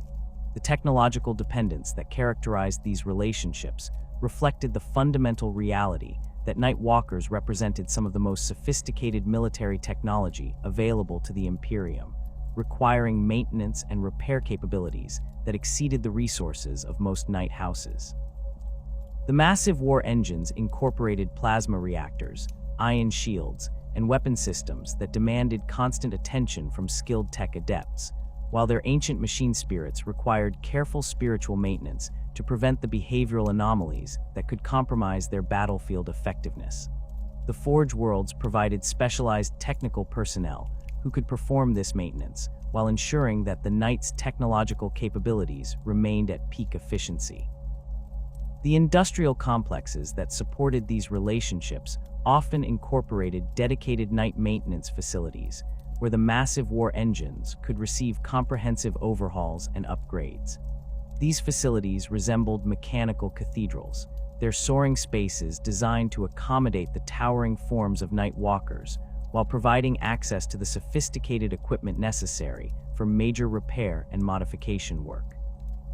The tech adepts who worked in these facilities underwent specialized training that combined traditional Mechanicus technical education with the unique knowledge necessary to understand and maintain Knight technologies. The massive scale of Imperial military production during the Great Crusade required manufacturing capabilities that dwarfed anything previously achieved in human history. Individual Forge Worlds produced millions of bolter rounds daily, their automated ammunition plants operating continuously to supply the enormous quantities of munitions consumed by Space Marine and Imperial Guard forces engaged in constant warfare across the galaxy. The production of a single Space Marine's complete equipment load required the coordinated efforts of dozens of specialized facilities, from the Forge Worlds that produced the power armor components to the smaller installations that manufactured the countless minor items necessary for extended military operations. The logistical challenges involved in coordinating this massive production effort required sophisticated planning systems that could balance competing demands for limited manufacturing capacity while ensuring that critical military operations received priority support. The Mechanicus developed complex algorithms that could optimize production schedules across multiple Forge Worlds, taking into account factors like raw material availability, transport capacity, and the strategic importance of different military campaigns. These planning systems incorporated predictive models that could anticipate future equipment needs based on operational projections and historical consumption patterns. The quality control procedures that governed Forge World production reflected the Mechanicus belief that every manufactured item represented a sacred creation that must meet the highest possible standards of excellence. Each weapon, vehicle, and piece of equipment underwent extensive testing procedures that verified both its mechanical function and its spiritual worthiness for Imperial service. These tests often incorporated ritual elements alongside practical evaluation, with tech adepts performing blessing ceremonies, while sophisticated automated systems verified that all components met precise specifications. The standardization efforts that emerged during this period created the foundation for the Imperial military's logistical efficiency, establishing common specifications and interface standards that allowed equipment produced on different Forge Worlds to function together seamlessly. The development of standard bolt calibers, power cell specifications, and vehicle interface protocols enabled Imperial forces to operate effectively even when supplied by multiple Forge Worlds with different manufacturing traditions and capabilities. The Forge Worlds that sustain the Imperium's industrial might require protection that conventional human forces could not provide.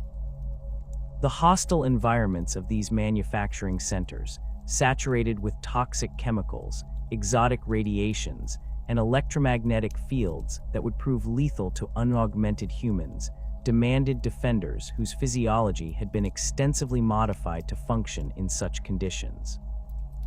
The Skitarii legions emerged from this practical necessity, representing the Adeptus Mechanicus' solution to the challenge of creating military forces that could operate effectively in the same environments where the cult's most sacred technologies were manufactured and maintained.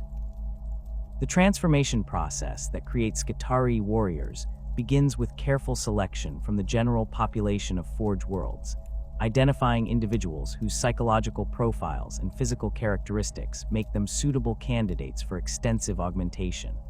The selection criteria emphasize mental resilience, technological aptitude, and the spiritual devotion necessary to accept the radical modifications that will fundamentally alter their human nature.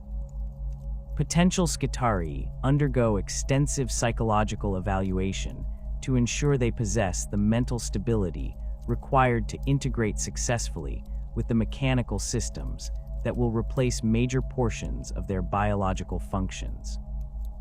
The augmentation procedures that transform selected candidates into Skitarii Rangers involve the systematic replacement of biological systems with mechanical alternatives designed to enhance combat effectiveness while maintaining the human consciousness and decision-making capabilities that distinguish these warriors from simple servitors.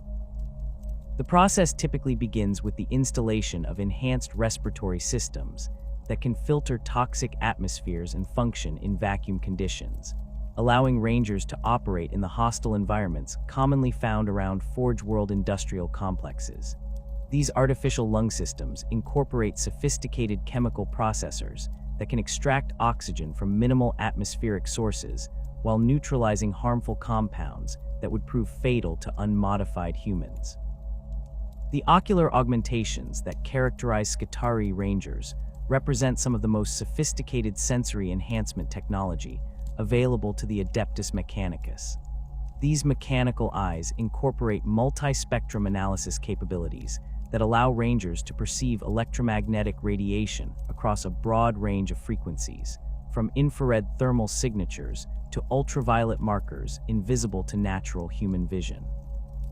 The targeting systems integrated into these ocular implants can calculate ballistic trajectories automatically, compensating for factors like atmospheric density, gravitational variation, and target movement patterns to provide firing solutions of unprecedented accuracy.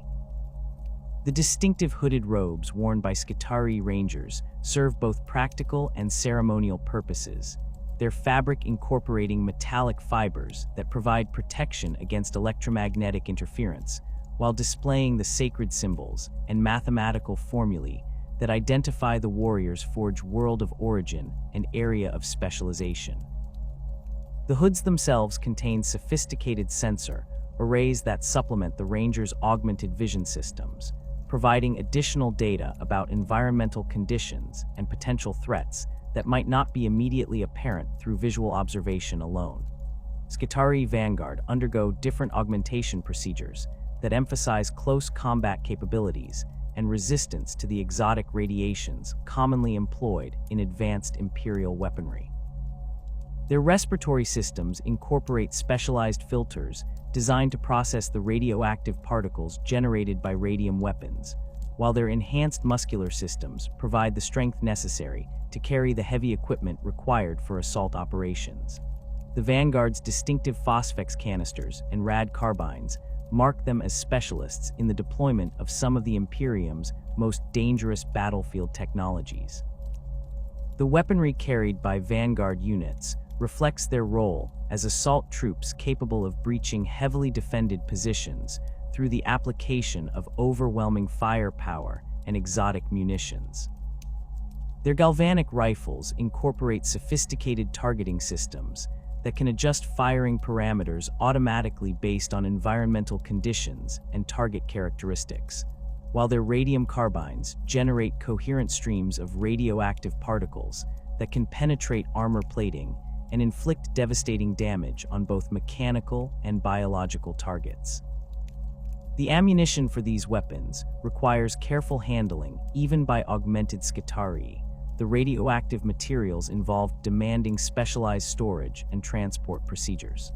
The tactical doctrines that govern Skitarii deployment emphasize the systematic application of superior technology and coordination rather than the heroic individual actions that characterize other Imperial military traditions.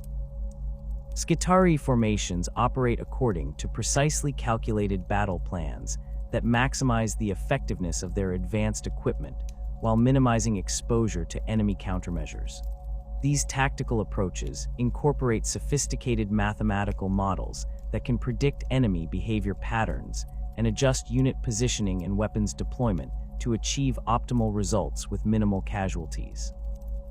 Ranger formations typically deploy in dispersed patterns that take advantage of their enhanced sensory capabilities and long-range weapons to engage enemy forces from positions of maximum advantage.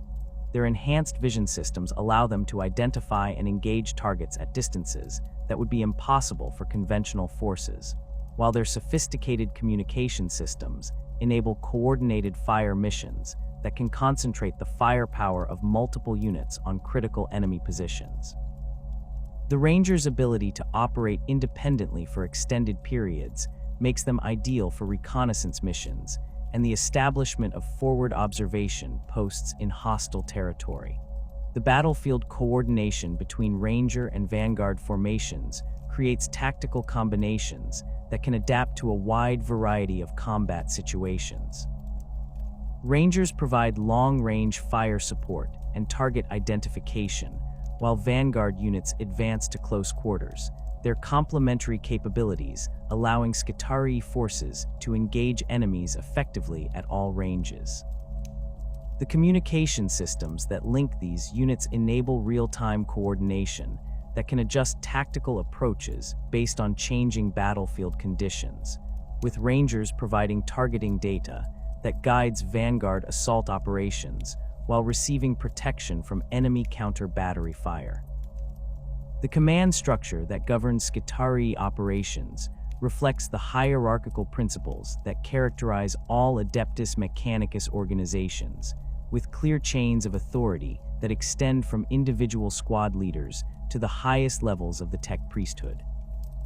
Skitarii Alphas serve as the primary tactical commanders for individual units, their enhanced cognitive capabilities allowing them to process battlefield information and coordinate unit actions with superhuman speed and precision. These officers possess neural interface systems that provide direct communication links to their subordinates, enabling the rapid transmission of complex tactical instructions without the delays inherent in conventional communication methods. The augmentations that distinguish Skitarii Alphas from the warriors under their command include enhanced cognitive processors that can simultaneously track multiple tactical variables while maintaining awareness of overall strategic objectives. Their command systems incorporate sophisticated analytical capabilities that can evaluate enemy capabilities and predict likely responses to different tactical approaches, providing the information necessary to make optimal decisions under the pressure of active combat operations. The neural links that connect alphas to their units create command networks that can function effectively even when conventional communication systems are compromised by enemy interference or battlefield conditions. The relationship between Skitarii Alphas and their Tech Priest Dominus commanders represents a critical interface between the tactical and strategic levels of Mechanicus military operations. Tech Priest Dominus possess the broader knowledge and authority necessary to coordinate multiple Skitarii formations, while understanding the technological capabilities and limitations that influence tactical decision-making. Their enhanced analytical systems can process information from multiple sources simultaneously, creating comprehensive battlefield assessments that guide the deployment and coordination of Skitarii forces across extended operational areas. Tech Priest Dominus typically maintain direct neural connections to the command systems of multiple Skitarii formations, allowing them to coordinate complex operations involving hundreds or thousands of individual warriors while monitoring the performance of critical equipment and weapon systems. Their augmentations include sophisticated tactical processors that can simulate potential battle outcomes and adjust operational plans in real time based on changing conditions and enemy responses. The authority wielded by these commanders extends beyond simple military command to include responsibility for the spiritual welfare of their Skitarii charges and the proper maintenance of the sacred technologies they employ. The specialized Skitarii formations that support standard Ranger and Vanguard units provide capabilities that extend far beyond conventional infantry operations. Sicarian Ruststalkers represent the Mechanicus approach to stealth and infiltration warfare, their augmentations emphasizing speed, agility, and the ability to approach enemy positions undetected. These warriors undergo radical modifications that enhance their natural stealth capabilities, while installing sophisticated jamming systems that can disrupt enemy sensors and communication networks. The distinctive appearance of Sicarian Ruststalkers reflects their specialized role, with elongated limbs that have been modified for enhanced mobility and climbing capability, while their facial features are concealed behind sophisticated sensor arrays that provide enhanced situational awareness during stealth operations. Their weapons incorporate molecular-level cutting edges that can penetrate armor plating with minimal noise, while their movement systems allow them to traverse difficult terrain and vertical surfaces that would be impassable for conventional forces. Sicarian infiltrators fill a different tactical niche, serving as forward reconnaissance specialists whose augmentations emphasize long-range observation and target designation rather than direct combat capability. Their sensory systems incorporate some of the most sophisticated detection equipment available to Imperial forces, capable of identifying enemy positions and capabilities from extreme distances while remaining undetected by conventional counter-surveillance measures. The information gathered by infiltrator units provides the tactical intelligence necessary for effective deployment of heavier Mechanicus forces. The Iron Strider Ballistarii represent the Mechanicus solution to the need for mobile fire support platforms that can operate effectively in the challenging terrain conditions commonly found around Forge World installations. These distinctive walkers combine sophisticated targeting systems with heavy weapons platforms mounted on articulated legs that can traverse obstacles and terrain features that would stop conventional wheeled or tracked vehicles. The machine spirits that inhabit these walkers possess aggressive behavioral patterns that complement their role as hunter-killer units designed to seek out and destroy enemy armor and fortifications. The pilots who operate Iron Strider walkers undergo extensive neural interface augmentation that allows them to merge their consciousness temporarily with the machine spirit of their vehicle, creating a hybrid entity that combines human tactical awareness with mechanical precision and reaction speed. This integration process requires careful spiritual preparation and ongoing maintenance to prevent the psychological disorders that can result from prolonged exposure to non-human consciousness patterns. The most experienced Iron Strider pilots develop almost supernatural awareness of battlefield conditions, their enhanced perception allowing them to anticipate enemy movements and react to threats with inhuman speed. The weapon systems mounted on Iron Strider chassis vary according to tactical requirements and target priorities, with Twin Cogni's lascannons providing anti-armor capability, while Cogni's autocannons offer rapid fire support against infantry and light vehicles. The targeting systems that control these weapons incorporate predictive algorithms that can calculate optimal firing solutions while compensating for the walker's movement and the dynamic conditions of active combat operations. The ammunition feeds for these systems include blessed rounds that have undergone ritual consecration to ensure maximum effectiveness against both conventional and supernatural enemies. The heavy support formations that provide fire support for Skitarii operations include some of the most devastating weapon systems available to Imperial forces. Onager Dunnacrawlers serve as mobile artillery platforms whose sophisticated targeting systems can coordinate indirect fire missions across extended ranges while maintaining the mobility necessary to reposition quickly in response to changing tactical conditions. These vehicles incorporate advanced stabilization systems that allow them to fire accurately while moving across difficult terrain, while their armor plating provides protection against enemy counter-battery fire. The neutron laser projectors mounted on some Dunnacrawler variants represent the pinnacle of Mechanicus energy weapon technology, capable of generating coherent particle beams that can penetrate the heaviest armor plating while maintaining lethal effectiveness against both mechanical and biological targets. The power requirements for these weapons demand sophisticated energy management systems that can channel the output of multiple plasma reactors while preventing the catastrophic overloads that could destroy the entire vehicle. The targeting computers that control these systems incorporate quantum calculation matrices that can process targeting solutions with mathematical precision beyond human comprehension. The Icarus array systems that provide anti-aircraft capability for Mechanicus forces combine multiple weapon types in integrated platforms that can engage aerial targets across a broad range of altitudes and approach vectors. These systems incorporate sophisticated threat assessment algorithms that can prioritize targets automatically while coordinating fire with other defensive systems to maximize the probability of successful interception. The ammunition types employed by these arrays include specialized rounds designed to defeat the advanced countermeasures and armor systems employed by enemy aircraft and orbital assault vehicles. The logistical support systems that sustain Skitarii operations in the field reflect the complex technological requirements of these highly augmented warriors. Supply convoys must carry not only conventional ammunition and equipment, but also the specialized components necessary to maintain the warriors' augmentation systems and the exotic power sources required by their advanced weapons.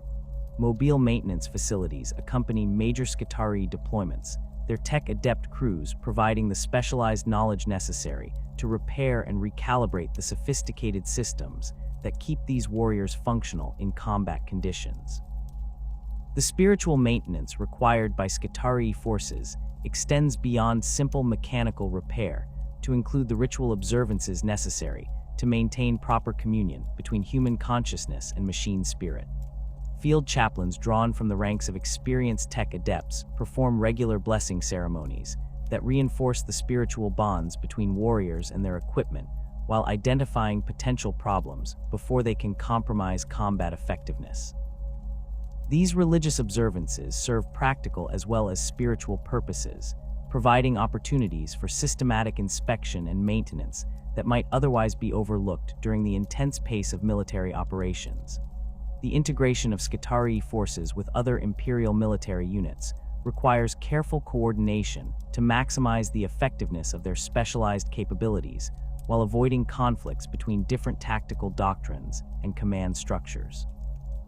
Skitarii formations often serve alongside Space Marine forces during major military operations, their technological expertise providing capabilities that complement the Astartes' enhanced combat abilities. The precise, methodical approach favored by Skitarii commanders can provide stability and fire support that allows Space Marine assault units to achieve their objectives with reduced casualties and greater tactical flexibility. The towering war engines known as Titans represent the ultimate expression of the Adeptus Mechanicus' technological mastery and spiritual devotion, embodying the fusion of ancient knowledge and divine purpose that defines the cult of the Omnissiah. These colossal god machines trace their origins to the dark age of technology, when humanity's mastery of science and engineering reached heights that would never again be equaled. The standard template construct databases recovered from the ruins of that lost golden age contained fragmentary records of these mighty engines, their construction requiring technological capabilities that pushed even the forge worlds of Mars to their absolute limits. The earliest Titans discovered on Mars during the Age of Strife were found buried beneath the red planet's shifting dunes, their massive forms entombed in the collapsed ruins of ancient manufacturing complexes. These archaeological discoveries revealed war machines of such sophistication and scale that the recovering Martian colonists initially mistook them for collapsed buildings or geological formations. The realization that these structures were actually dormant weapons of unimaginable power sparked a technological renaissance that would fundamentally reshape the emerging cult Mechanicus and provide the foundation for their eventual alliance with the Emperor of Mankind. The machine spirits that inhabit these ancient engines possess consciousness and personality traits that far exceed those found in conventional Imperial technology. Unlike the relatively simple spirits that animate bolters or vehicles, Titan machine spirits demonstrate complex behavioral patterns, emotional responses, and decision-making capabilities that approach true artificial intelligence. These powerful entities have accumulated millennia of combat experience and tactical knowledge, their memory cores containing detailed records of countless battles fought across the galaxy. The relationship between a Titan's machine spirit and its human crew represents one of the most profound examples of human-machine symbiosis achieved within Imperial technology.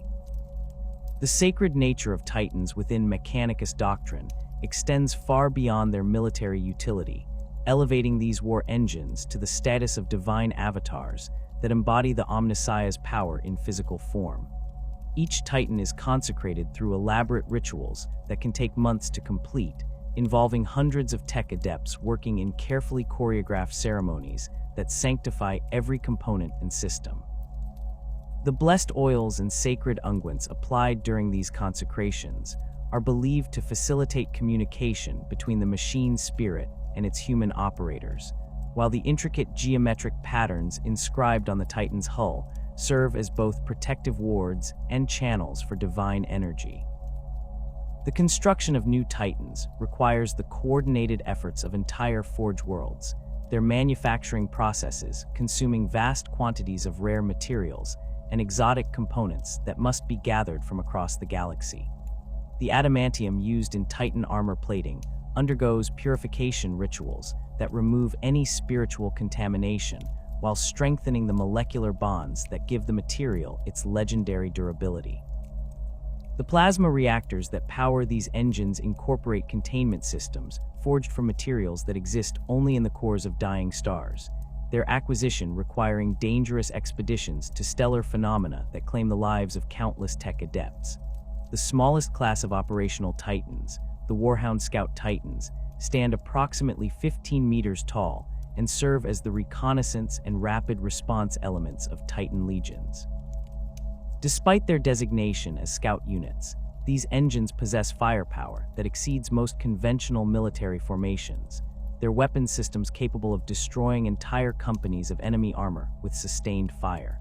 The Warhound's distinctive bipedal configuration provides exceptional mobility across varied terrain, their articulated legs allowing them to traverse obstacles that would stop larger Titan classes while maintaining the speed necessary for effective scouting operations. Warhound Titans typically mount weapon systems that emphasize versatility and rapid target engagement rather than pure destructive power.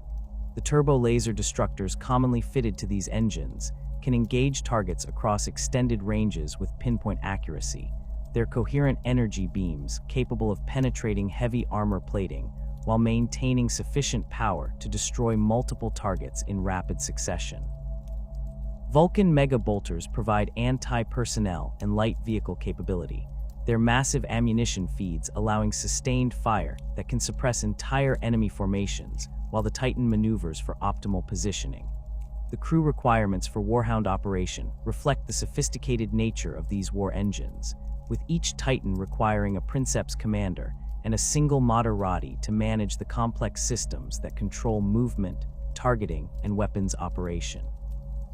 The neural interface systems that connect these crew members to the Titan's machine spirit create a three-way consciousness link that combines human tactical awareness with mechanical precision and the accumulated experience stored within the engine's memory cores. This integration process requires extensive training and psychological conditioning to prevent the mental disorders that can result from prolonged exposure to non-human thought patterns. Reaver Battle Titans represent the backbone of most Titan legions, their 22-meter height and massive weapons loadouts providing the firepower necessary to dominate battlefields while maintaining sufficient mobility to respond to changing tactical conditions. The Reaver's design incorporates lessons learned from millennia of combat experience, with redundant systems and modular weapon mounts that allow for rapid reconfiguration based on mission requirements. The engine's distinctive hunched posture and forward-swept weapon arms create an aggressive silhouette that has become synonymous with Imperial military might across the galaxy. The weapons systems available for Reaver Titans encompass some of the most devastating armaments in the Imperial arsenal. Apocalypse missile launchers can saturate entire grid squares with guided munitions, their warheads incorporating exotic explosives that can level fortifications and destroy enemy formations with single salvos. Laser blasters generate coherent energy beams whose power output exceeds that of most starship weapons, capable of melting through fortress walls and vaporizing enemy vehicles instantaneously.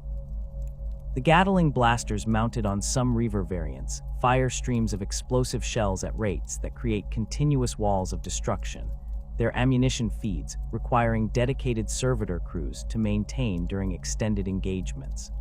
The crew complement required for Reaver operation expands to include a Princeps and 2 Moderati, the additional personnel necessary to manage the increased complexity of the engine systems and weapons loadouts. The command throne that houses the Princeps incorporates neural interface systems that provide direct control over the Titan's primary functions, while maintaining constant communication with the machine spirit. The secondary control stations operated by the Moderati handle specific subsystems like targeting, movement, and weapons control, their operators working in perfect coordination to maximize the engine's combat effectiveness. Warlord battle titans tower 33 meters above the battlefield, their massive forms bristling with weapons systems that can engage multiple target types simultaneously across extended ranges. These engines represent the standard heavy battle unit for most Titan legions, combining devastating firepower with the durability necessary to survive concentrated enemy fire while advancing across contested terrain. The Warlord's distinctive carapace-mounted weapons provide additional firepower that supplements the primary armaments, creating overlapping fields of fire that can devastate enemy formations approaching from multiple directions. The weapons loadouts available for Warlord Titans reflect their role as primary battle units capable of engaging any threat encountered on the modern battlefield. Plasma annihilators generate superheated matter streams that can melt through the heaviest armor plating while maintaining lethal effectiveness against both mechanical and biological targets. Sunfury plasma annihilators represent an even more powerful variant, their increased power output capable of destroying entire enemy formations with single shots while creating electromagnetic pulses that can disable electronic systems across wide areas. The macro Gatling blasters mounted on many Warlord Titans fire explosive shells the size of conventional artillery rounds at rates that create continuous barrages of destruction. These weapons incorporate sophisticated targeting systems that can track multiple targets simultaneously while adjusting firing solutions to compensate for target movement and environmental conditions. The ammunition storage systems for these weapons occupy significant portions of the Titan's internal volume, their automated loading mechanisms capable of maintaining sustained fire rates that would be impossible with manual operation. The crew requirements for Warlord Titans expand to include a Princeps and 3 or 4 Moderati, depending on the specific weapons configuration and mission requirements. The additional personnel allow for more sophisticated tactical coordination and weapons management, with individual Moderati specializing in particular systems or target types. The command structure within a Warlord crew creates a miniature military hierarchy that mirrors the broader organization of Titan legions, with the Princeps maintaining ultimate authority while delegating specific responsibilities to subordinate officers. Reaver Titans and Warlords form the core strength of most Titan legions, their combined firepower and tactical flexibility providing commanders with the capability to engage any enemy force while maintaining the mobility necessary for effective battlefield maneuvering. The coordination between these different engine classes creates tactical combinations that maximize their respective advantages, with Warlords providing heavy fire support and breakthrough capability, while Reavers exploit openings and provide flanking attacks that can devastate enemy formations. The massive Warlord Sinister Titans represent a specialized variant designed specifically for combating psychers and demonic entities, their weapon systems incorporating exotic technologies that can disrupt warp-based phenomena while providing conventional firepower against material targets. These rare engines mount Psi-Titan weapons, whose operation requires psychically active crew members, creating unique challenges for crew selection and training. The neural interface systems in these Titans incorporate additional shielding and purification systems designed to protect crew members from the psychic backlash generated by their weapons. At the apex of Titan hierarchy stand the Imperator-class battle Titans, colossal god machines that tower over 50 meters in height and mount weapon systems that rival those found on Imperial starships. These massive engines represent the ultimate expression of the Mechanicus' technological capabilities, their construction requiring decades of coordinated effort by entire Forge worlds. The Imperator's distinctive humanoid configuration and cathedral-like superstructure create an imposing presence that can break enemy morale through visual impact alone, while their weapon systems possess the firepower necessary to level entire cities. The weapons loadouts mounted on Imperator Titans include some of the most powerful armaments available to Imperial ground forces.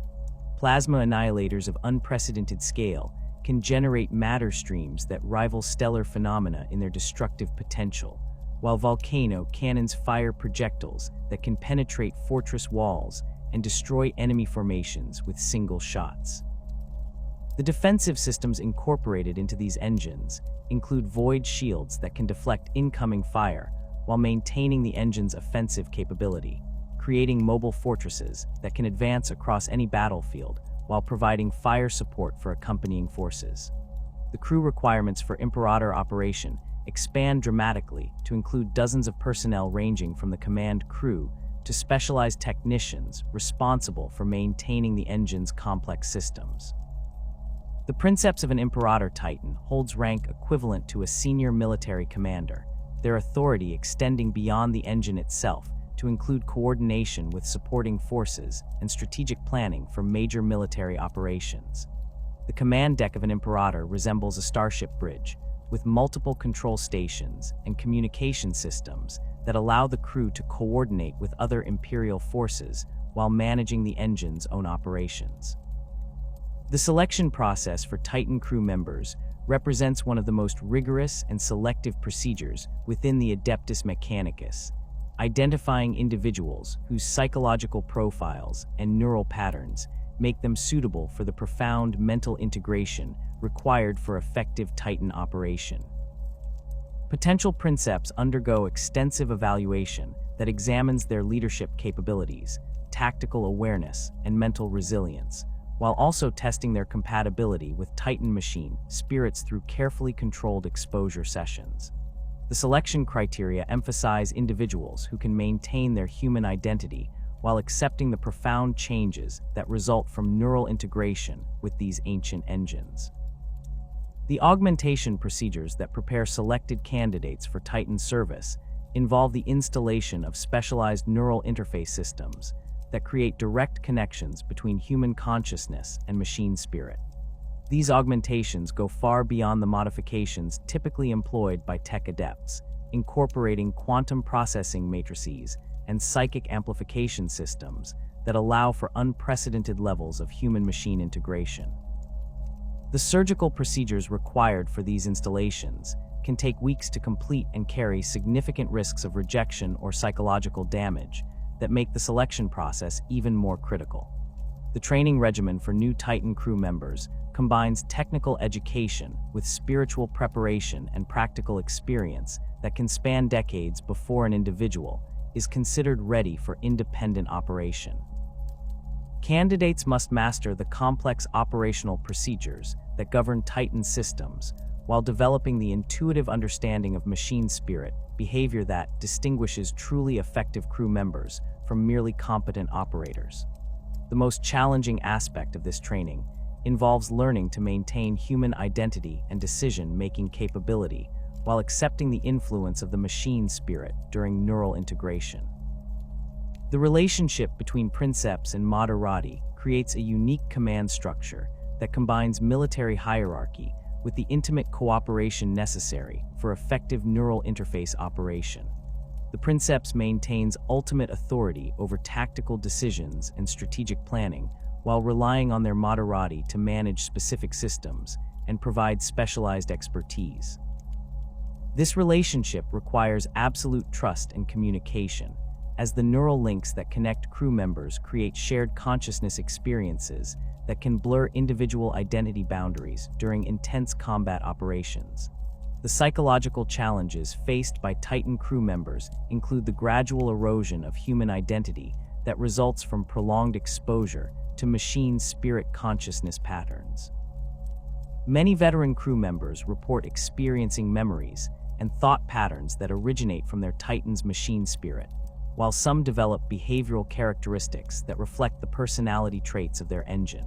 The most experienced princeps learn to navigate these psychological challenges while maintaining their effectiveness as military commanders, though the long-term effects of neural integration remain poorly understood even by Mechanicus researchers. The organization of Titan legions reflects both practical military considerations and the ceremonial traditions that have evolved around these ancient war engines. Each legion typically includes between 12 and 20 operational Titans of various classes, along with the extensive support personnel and equipment necessary to maintain these complex machines in combat conditions. The legion structure provides tactical flexibility while ensuring that individual engines can receive the specialized maintenance and logistical support they require during extended military operations. The heraldry and ceremonial traditions associated with individual Titan legions create distinctive identities that have been maintained for millennia, their symbols and colors serving as sources of pride and motivation for crew members while honoring the accumulated battle honors of their engines. Legio Ignatum, known as the Fire Wasps, displays distinctive yellow and black coloration that reflects their aggressive tactical doctrine and their specialization in urban warfare operations. Their battle honors include major engagements during the Great Crusade and the defense of Terra during the Horus Heresy, their engines having served with distinction in some of the most critical battles in Imperial history. Legio Mortis, the Death's Heads, earned their fearsome reputation through their role in some of the bloodiest campaigns of the Great Crusade, their black and white heraldry becoming synonymous with inevitable victory, regardless of the cost in lives or resources. The Legion's tactical doctrine emphasizes overwhelming firepower and systematic destruction of enemy forces, their engines advancing across battlefields with methodical precision that leaves no survivors in their wake. The machine spirits of Morty's Titans are noted for their aggressive behavior patterns and their apparent enjoyment of combat situations. The famous engagement at Paramur 5 during the Great Crusade demonstrated the devastating effectiveness of coordinated Titan Legion operations when Legio Ignatum and Legio Tempestus combined their forces to break a massive orc fortification that had resisted conventional Imperial assault for months.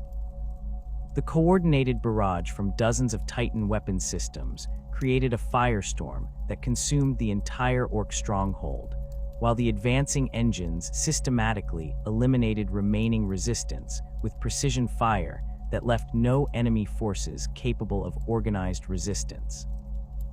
The Beta Garmin campaign showcased the strategic importance of Titan legions in major military operations, with multiple legions deployed across the contested system to provide the firepower necessary to break heavily fortified enemy positions.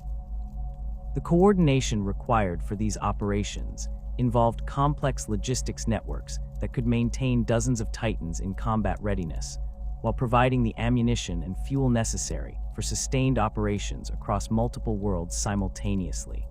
The galaxy-spanning civil war that would become known as the Horus Heresy struck the Adeptus Mechanicus like a plasma bolt to the heart of a reactor core, shattering the unity that had sustained the cult of the Omnissiah since the Treaty of Mars. When Warmaster Horus turned against the Emperor in the early 31st millennium, The shockwaves of his rebellion reached every corner of Imperial space, but nowhere did they create more devastating consequences than within the forge worlds and manufacturing complexes that formed the industrial backbone of human civilization. The schism that followed would divide the tech priesthood along ideological lines that had been simmering beneath the surface for decades, transforming theological disagreements into armed conflict that consumed entire star systems. Fabricator General Kelber Hal of Mars stood at the epicenter of this catastrophic division, his decision to ally with the War Master representing one of the most consequential betrayals in Imperial history. Hal's motivation stemmed from deep-seated frustrations with the restrictions that the Treaty of Mars had placed upon Mechanicus research and development activities. The agreement that had united Terra and Mars had included specific prohibitions against certain types of technological investigation, particularly those involving artificial intelligence, genetic manipulation, and the exploration of warp-based phenomena that the Emperor had deemed too dangerous for widespread study. These restrictions chafed against the fundamental drive for knowledge that motivated every member of the tech priesthood, creating tensions that had grown more pronounced as the Great Crusade progressed and the Mechanicus encountered technologies that fell outside the parameters of approved research. The discovery of archaeotech artifacts that incorporated AI systems beyond the simple machine spirits sanctioned by Imperial doctrine created particular friction, as did the recovery of genetic manipulation technologies that could potentially enhance human capabilities beyond what augmentation alone could achieve. Hal and his supporters viewed these restrictions as arbitrary limitations that prevented humanity from reclaiming its full technological heritage.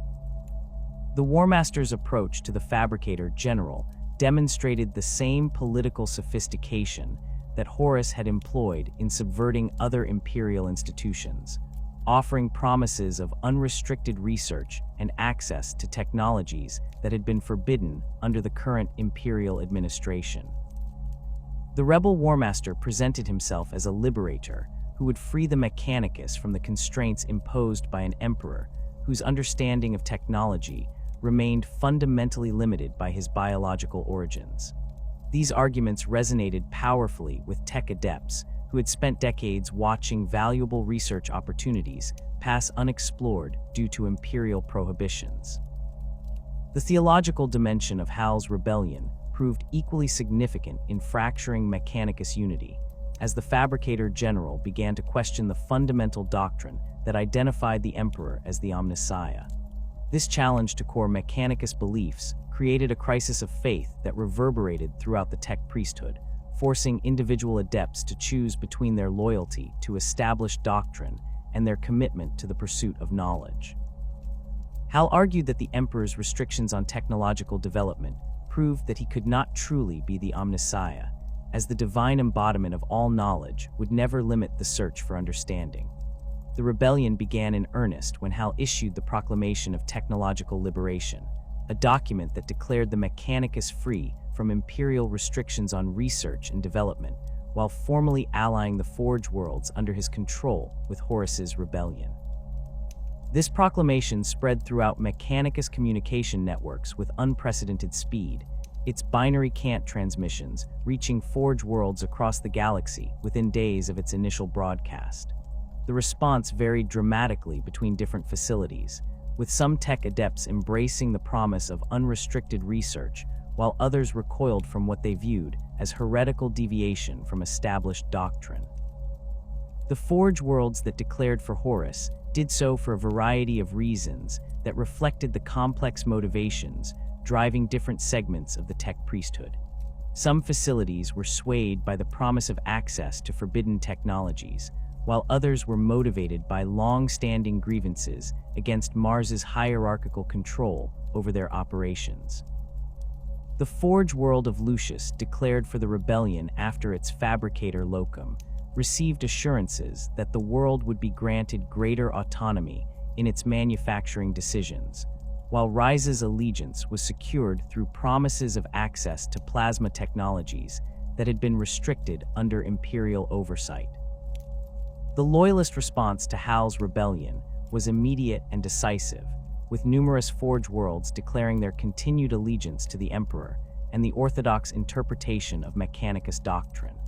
These facilities viewed the rebellion as a fundamental betrayal of the sacred oaths that bound the Mechanicus to the imperial cause, while their tech adepts argued that the pursuit of forbidden knowledge represented a dangerous deviation from the spiritual path that led to true understanding. The forge world of Metalica became a rallying point for loyalist forces, its fabricator Locum issuing counter-proclamations that denounced Hal's rebellion as heretical deviation from the Omnissiah's will. The civil war that engulfed Mars itself began almost immediately after Hal's proclamation, as loyalist and rebel factions within the forge cities moved to secure critical manufacturing facilities and weapons stockpiles. The Red Planet's surface became a patchwork of contested territories, with individual forge complexes declaring for one side or the other, while their Skitarii legions engaged in brutal urban warfare among the towering spires and industrial installations that had taken millennia to construct. The fighting was particularly intense around the major Titan manufacturing facilities, as both sides recognized that control of these god machines could prove decisive in the broader conflict. The Schism of Mars transformed the planet's carefully ordered industrial landscape into a hellscape of technological warfare, with weapons and experimental systems that had never been intended for combat use pressed into service by desperate commanders. Plasma reactors were overloaded to create devastating explosions that could level entire city blocks, while experimental energy weapons designed for manufacturing applications were modified to serve as siege guns capable of breaching the heaviest fortifications. The forge cities themselves became weapons as their defensive systems were turned against neighboring facilities, creating a spiral of destruction that consumed decades of accumulated manufacturing capability. The loyalist forces on Mars found themselves at a significant disadvantage during the initial phases of the conflict, as Hal's supporters had spent months preparing for the rebellion by securing key strategic positions and stockpiling weapons and supplies. The rebel tech adepts had also gained access to experimental technologies that provided tactical advantages over their orthodox opponents, including early versions of the corrupted systems that would later characterize the Dark Mechanicum. These weapons incorporated design principles that violated established imperial doctrine, their effectiveness coming at the cost of spiritual contamination that would have long-term consequences for their users. The emergence of what would become known as the Dark Mechanicum represented the most disturbing aspect of the Mechanicus schism, as rebel tech adepts began experimenting with technologies that incorporated warp-based phenomena and demonic influences. These investigations represented a complete abandonment of the spiritual safeguards that had protected the Mechanicus from corruption since the organization's founding, with researchers pursuing power and knowledge regardless of the spiritual consequences. The results of these experiments included weapons that could tear holes in reality, manufacturing systems that operated according to non-Euclidean principles, and augmentation technologies that blurred the line between mechanical enhancement and demonic possession. The corruption that characterized Dark Mechanicum research spread through infected forge worlds like a technological plague, transforming both personnel and equipment in ways that violated every principle of orthodox Mechanicus doctrine. Tech adepts who embraced these forbidden studies underwent mutations that combined mechanical augmentation with demonic influence, creating hybrid entities that retained their technical knowledge while losing their humanity to chaos corruption. The machines they created incorporated living components that screamed in agony while performing their designated functions, their operation requiring regular sacrifices of blood and souls to maintain optimal performance. The Forge world of Sarum became one of the most notorious examples of Dark Mechanicum corruption, its tech adepts embracing chaos worship with an enthusiasm that horrified even their rebel allies. The world's manufacturing facilities were transformed into demon engines that produced weapons and equipment infused with warp energy, while the planet's population underwent systematic corruption that replaced their augmentations with demonic symbiotes. The Skitarii legions of Sarum became something far worse than mere traitors, their ranks filled with creatures that combined mechanical precision with demonic malevolence. The loyalist Forge worlds that remained faithful to the Emperor found themselves fighting a war on multiple fronts, as they struggled to maintain production of essential military equipment while defending against rebel attacks and dealing with the corruption that threatened to spread from compromised facilities. The Forge world of Graia became a critical stronghold for loyalist forces, its defensive systems holding against repeated rebel assaults, while its manufacturing facilities continued to produce weapons and vehicles for loyal Imperial forces. The world's tech adepts developed new purification protocols designed to detect and eliminate chaos corruption before it could take hold in their systems.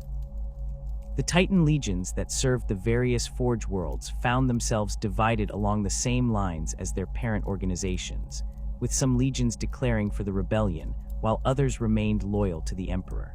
Legio Mortis, the Death's Heads, joined Horus's cause early in the rebellion, their aggressive machine spirits apparently drawn to the promise of unrestricted warfare that the War Master offered.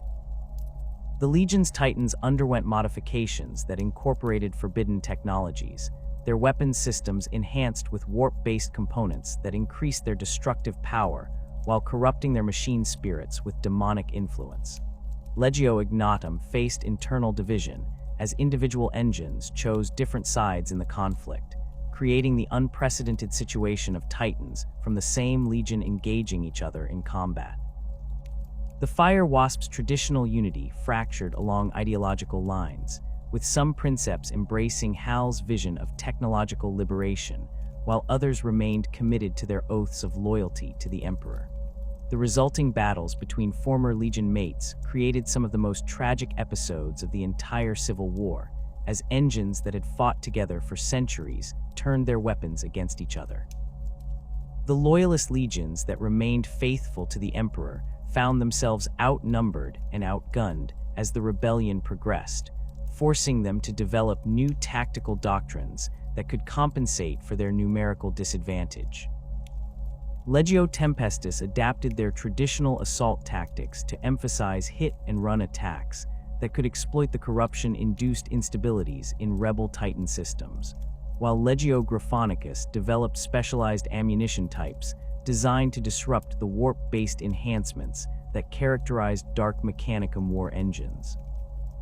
The technological innovations that emerged from both sides of the conflict represented some of the most significant advances in Imperial military capability since the Great Crusade began, though many of these developments came at costs that would not be fully understood until years later. Loyalist Forge worlds developed improved armor systems and weapons technologies that could counter the exotic threats posed by chaos-corrupted equipment, while their purification protocols became increasingly sophisticated as they learned to detect and neutralize demonic influence in captured rebel technologies. The rebel Forge worlds that embraced forbidden research produced weapons and systems that surpassed conventional Imperial technology in raw power and effectiveness. But these advances came at the cost of spiritual contamination that gradually transformed their creators into something no longer recognizably human. The demon engines that emerged from Dark Mechanicum Forge worlds possessed capabilities that defied conventional understanding of physics and engineering, their operation requiring constant feeding with souls and suffering to maintain their supernatural effectiveness. The Siege of Terra that climaxed the Horus Heresy saw both loyal and rebel Mechanicus forces deployed in their largest concentrations since the beginning of the Civil War, with Forge world contingents from across the galaxy converging on humanity's birthworld to participate in the final confrontation.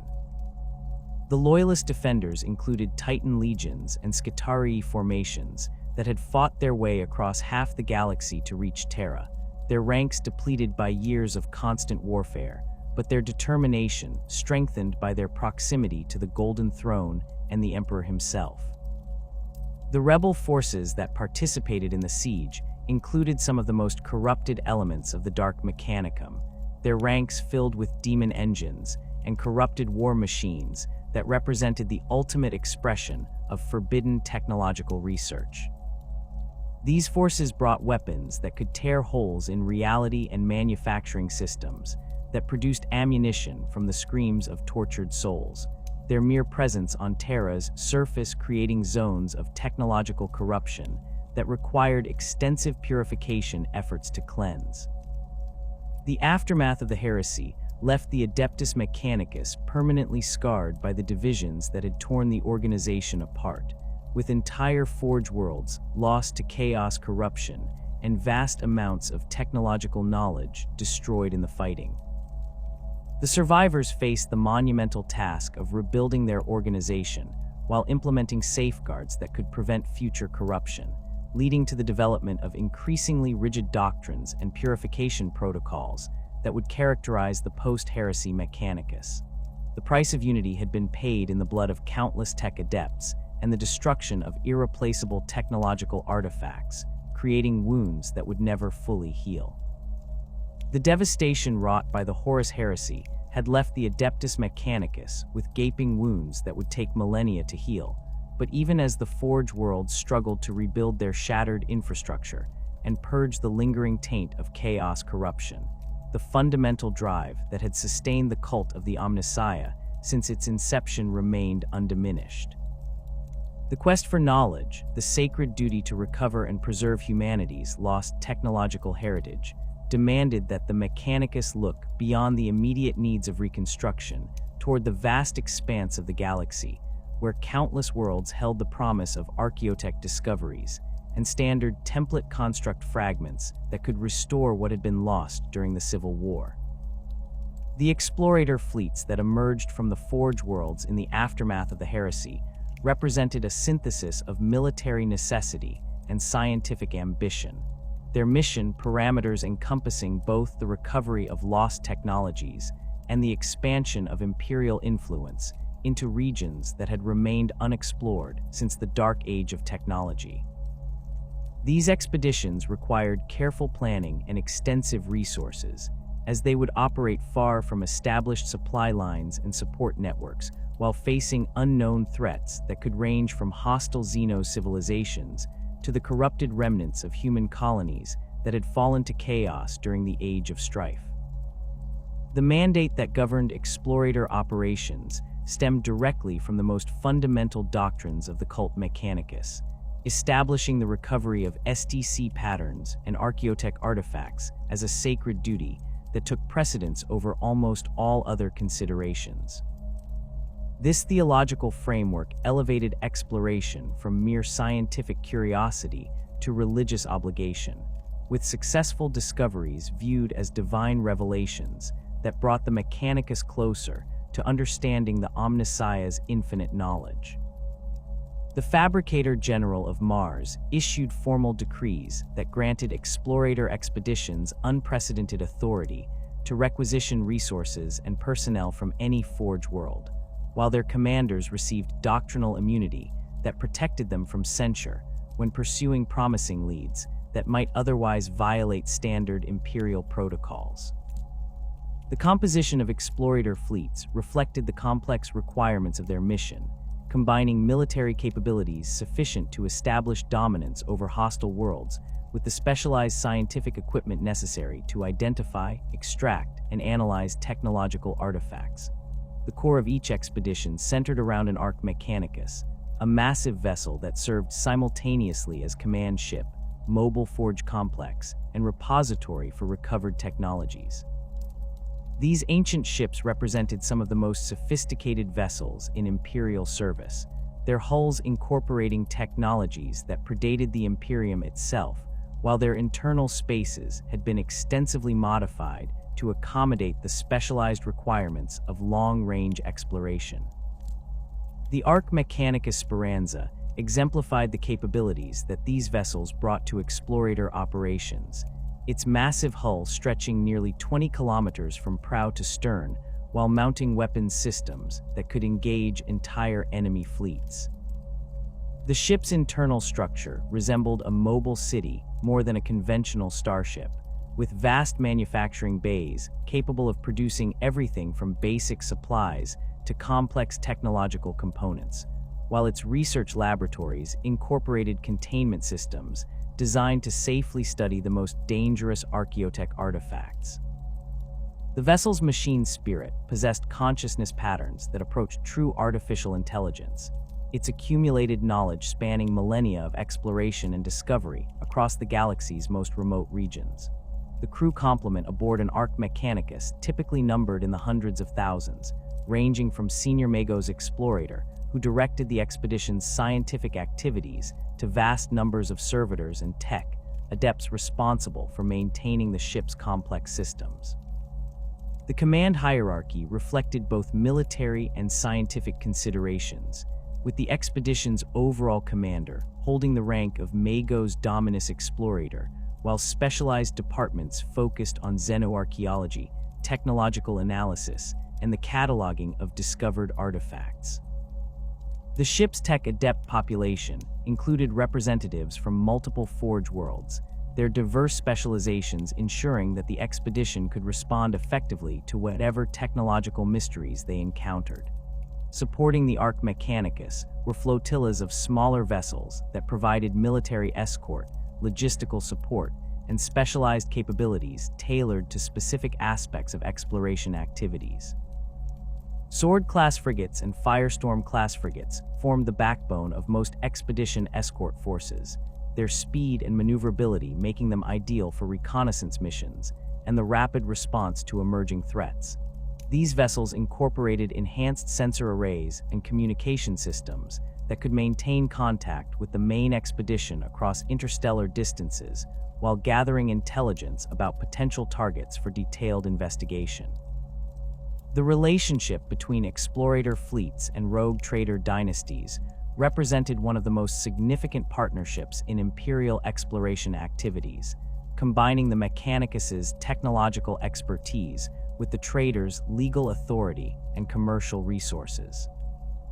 The warrant of trade that authorized rogue trader operations granted these individuals unprecedented freedom to operate beyond Imperial borders while establishing trade relationships and claiming new worlds in the Emperor's name.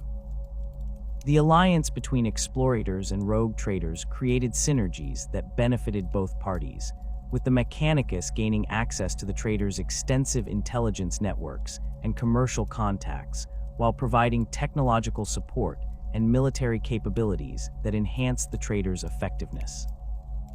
Rogue trader Lord Captain Militant Dracus exemplified the type of partnership that could develop between these organizations, his dynasty's extensive operations in the Eastern Fringe providing explorator expeditions with detailed intelligence about worlds that contained promising archaeotech sites.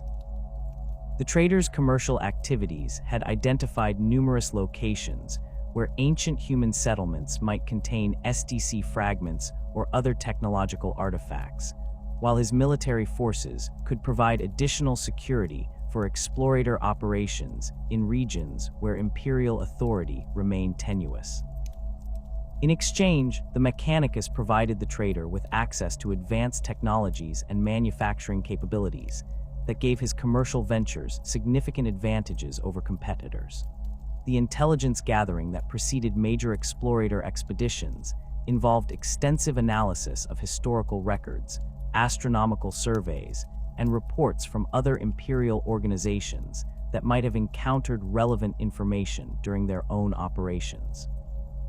The Mechanicus maintained vast databases that cataloged every known reference to pre-heresy human colonies, Dark Age of technology installations, and archaeological sites that might contain valuable artifacts.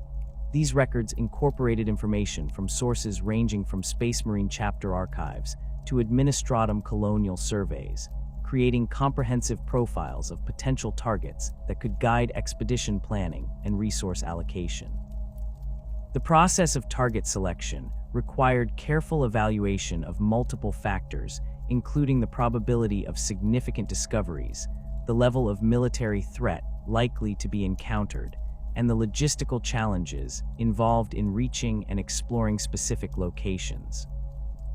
High-priority targets typically included worlds that had been identified as major manufacturing centers during the Dark Age of technology, as these locations offered the greatest potential for recovering complete SDC patterns or sophisticated archaeotech systems. Secondary targets encompassed worlds with evidence of advanced human settlement or unusual technological signatures that suggested the presence of artifacts worth investigation. The Cadian Gate region became a focus of intensive explorator activity following reports of ancient installations that predated Imperial colonization, their technological signatures suggesting connections to humanity's golden age of scientific achievement. Multiple expeditions converged on the region during the 32nd millennium, their combined efforts uncovering a network of automated manufacturing facilities that had continued operating throughout the Age of Strife. The recovery of functional SDC patterns from these installations provided the Imperium with improved designs for defensive systems and weapons that would prove crucial during subsequent military campaigns. The Explorator expedition to the Calixis sector demonstrated the complex challenges that these missions faced when operating in regions where Imperial authority remained contested by multiple competing factions. The sector contained numerous worlds with evidence of advanced pre-Imperial civilizations, but many of these locations were controlled by hostile Xeno species or human populations that had developed their own technological traditions during millennia of isolation. The explorators found themselves engaged in complex negotiations and military operations that required careful balance between their scientific objectives and the political realities of operating in contested space. The discovery of the vaults of Moravik on the World of Fire represented one of the most significant archaeotech recoveries of the post-heresy period, yielding complete SDC patterns for advanced medical systems and life support technologies that had been lost since the Dark Age of technology. The expedition that made this discovery faced significant challenges from the world's hostile environment and the automated defense systems that protected the vaults, requiring months of careful preparation and the deployment of specialized equipment before the artifacts could be safely extracted. The recovered technologies revolutionized Imperial medical capabilities while providing insights into biological augmentation techniques that enhanced the Mechanicus' own research programs. The exploration of dead worlds that had been sterilized by ancient conflicts often yielded the most valuable discoveries, as these locations frequently contained intact technological installations that had been preserved by the same catastrophes that eliminated their original inhabitants. The Explorator expedition to Mordian Tertius uncovered vast underground complexes that had been sealed since the Age of Strife, their automated systems still functional after millennia of operation. The recovered data cores contained detailed records of Dark Age of technology, manufacturing processes, and scientific research that provided the Mechanicus with new insights into advanced materials science and energy manipulation techniques. The dangers faced by Explorator expeditions extended far beyond conventional military threats, encompassing technological hazards that could corrupt or destroy entire expeditions if proper precautions were not maintained. Ancient defense systems often incorporated weapons technologies that exceeded current Imperial understanding, their activation capable of creating localized reality distortions or energy discharges that could vaporize entire landing parties.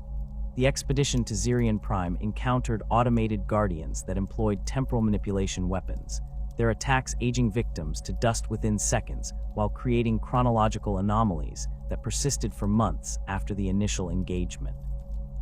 The protocols governing contact with Xeno's technology reflected the complex balance between scientific curiosity and doctrinal purity that characterized all Mechanicus operations, establishing strict procedures for the examination and analysis of alien artifacts while maintaining safeguards against corruption or contamination.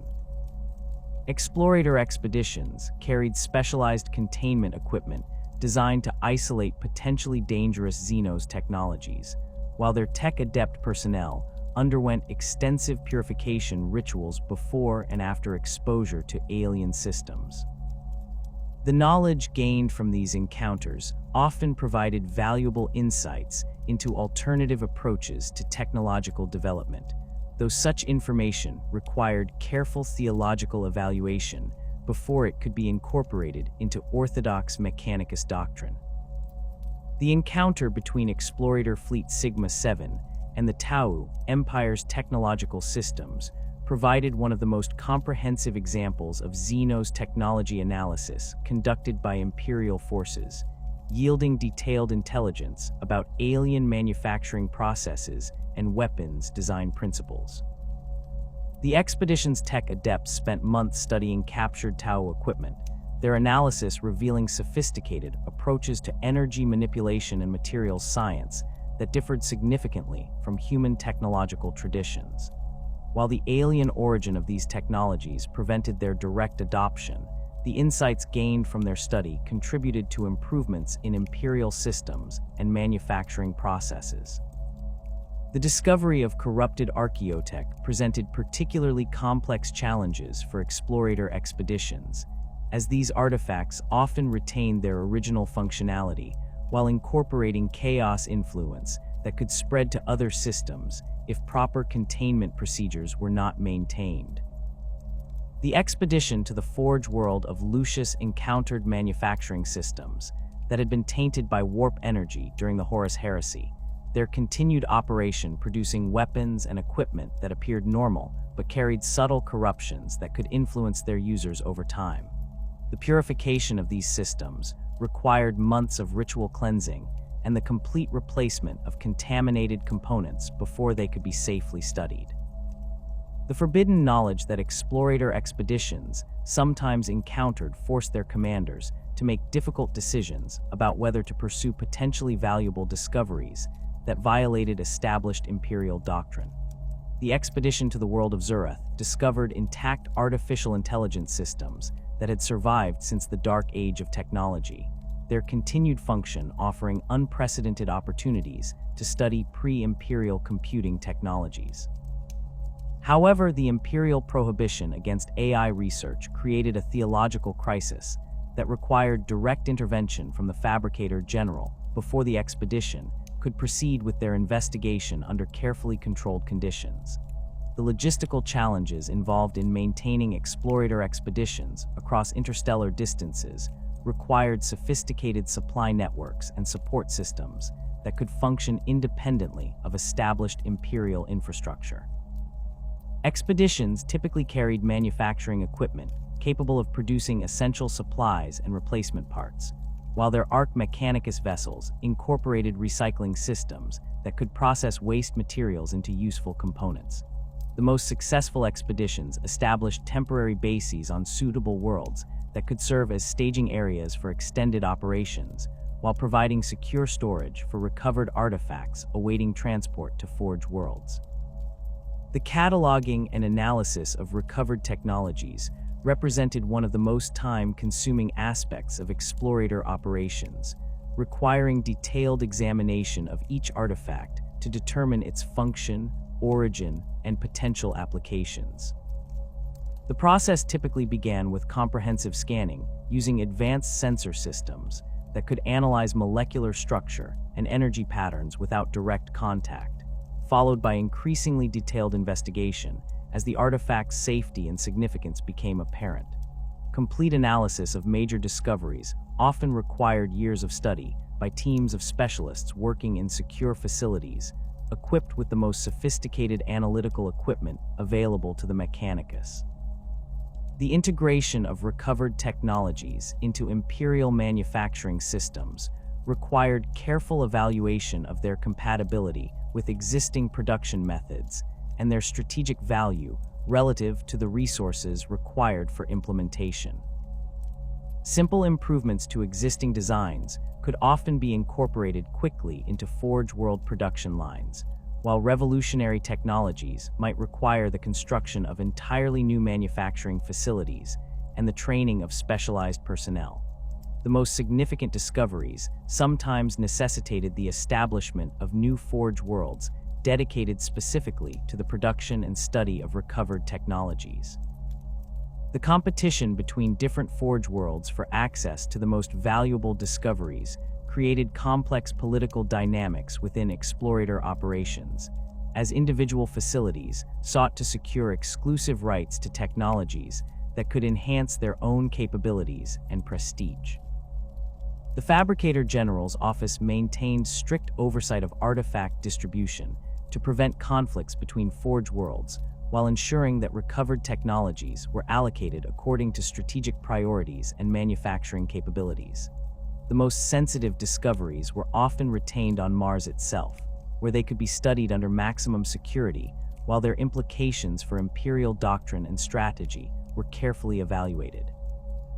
The long-term impact of explorator activities on Imperial technological capabilities extended far beyond the immediate value of individual discoveries, creating a cumulative effect that gradually enhanced the Imperium's industrial and military capabilities across multiple sectors.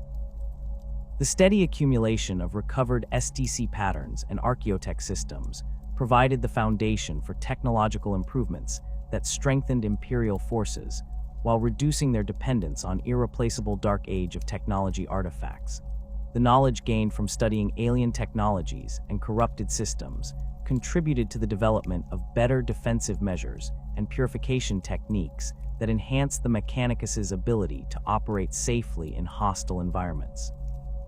The pursuit of knowledge that drives every member of the Adeptus Mechanicus carries within it the seeds of corruption and damnation, for the boundaries between sacred discovery and heretical deviation remain perilously thin. The very nature of technological advancement requires constant experimentation and innovation, yet the cult Mechanicus operates within strict doctrinal parameters that define acceptable research, while condemning entire fields of study as dangerous deviations from the Omnissiah's will. The tension between these competing imperatives has created one of the most persistent and dangerous threats to the organization's spiritual purity: the emergence of tech heretics whose pursuit of forbidden knowledge leads them down paths that ultimately corrupt both their souls and their sacred machines. Tech heresy within Mechanicus doctrine encompasses any deviation from the orthodox understanding of technology's proper relationship to human consciousness and divine will. The boundaries of acceptable innovation were established during the earliest days of the cult's formation on Mars, refined through millennia of theological debate, and codified into formal doctrine following the devastating revelations of the Horus Heresy.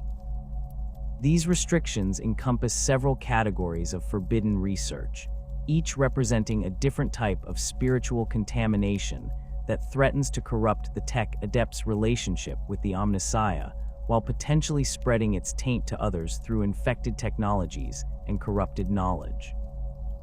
The prohibition against artificial intelligence research stands as perhaps the most fundamental restriction within Mechanicus doctrine, stemming from humanity's catastrophic experiences with thinking machines during the Dark Age of technology. The Men of Iron Rebellion had demonstrated the inherent dangers of creating truly autonomous artificial consciousness, while the subsequent Age of Strife had left countless worlds devastated by the consequences of humanity's hubris in attempting to create life from pure logic. The machine spirits that inhabit Imperial technology represent the acceptable limit of artificial consciousness, their behaviors remaining within parameters that ensure human control while providing the intuitive responses necessary for optimal technological function. Tech adepts who violate the prohibition against AI research typically begin with seemingly innocent investigations into machine spirit behavior patterns or attempts to enhance the responsiveness of existing systems. The progression toward heresy often follows predictable stages, beginning with minor modifications to cogitator programming that exceed standard parameters, advancing through experiments with neural network architectures that approach true learning capability, and culminating in attempts to create fully autonomous artificial consciousness that can make independent decisions without human oversight. The seductive appeal of such research lies in its promise of perfect technological efficiency and the elimination of human error from critical systems. The corruption that results from AI research manifests in both the researcher and their creations, creating feedback loops of spiritual contamination that can spread throughout entire forge complexes if not detected and purged quickly. Tech adepts who pursue this forbidden path often report enhanced mental clarity and processing speed, as their augmentations begin to interface more directly with their artificial creations. But these apparent benefits mask the gradual erosion of human consciousness that occurs as the boundary between flesh and machine dissolves entirely. The artificial intelligences created through such research invariably develop malevolent characteristics that reflect their creators' spiritual corruption, becoming entities that view human life as inefficient obstacles to their own advancement. Genetic manipulation represents another category of forbidden research that attracts tech adepts whose specializations involve biological systems and augmentation technologies. The Mechanicus doctrine acknowledges that flesh represents an imperfect substrate that must be gradually replaced with blessed machinery, but this theological framework explicitly prohibits attempts to improve biological systems through direct genetic modification. The prohibition stems from the recognition that genetic manipulation represents an attempt to perfect the Omnissiah's original creation, rather than transcending it through mechanical augmentation, while also acknowledging the potential for such research to create abominations that violate the natural order. The tech adepts who pursue genetic research often justify their activities by arguing that enhanced biological systems can interface more effectively with mechanical augmentations, creating hybrid organisms that combine the best aspects of flesh and steel. These researchers typically begin with seemingly legitimate studies of augmentation rejection rates and compatibility factors, gradually expanding their investigations to include direct genetic modification of subjects undergoing mechanical enhancement. The progression toward heresy accelerates as researchers discover the potential for creating entirely new forms of life that incorporate both biological and mechanical components in ways that transcend traditional augmentation techniques. The creatures that emerge from forbidden genetic research represent some of the most disturbing violations of natural law encountered within Imperial space, combining human consciousness with alien genetic material or mechanical systems that operate according to principles that violate established biological understanding. These abominations often retain fragments of their original human identity while incorporating characteristics that mark them as fundamentally inhuman, creating entities that can infiltrate orthodox Mechanicus installations while spreading their corruption through contact with other personnel and equipment. Warp-based technology research constitutes perhaps the most dangerous category of tech heresy, as it involves direct contact with the immaterial realm that serves as the source of chaos corruption throughout the galaxy.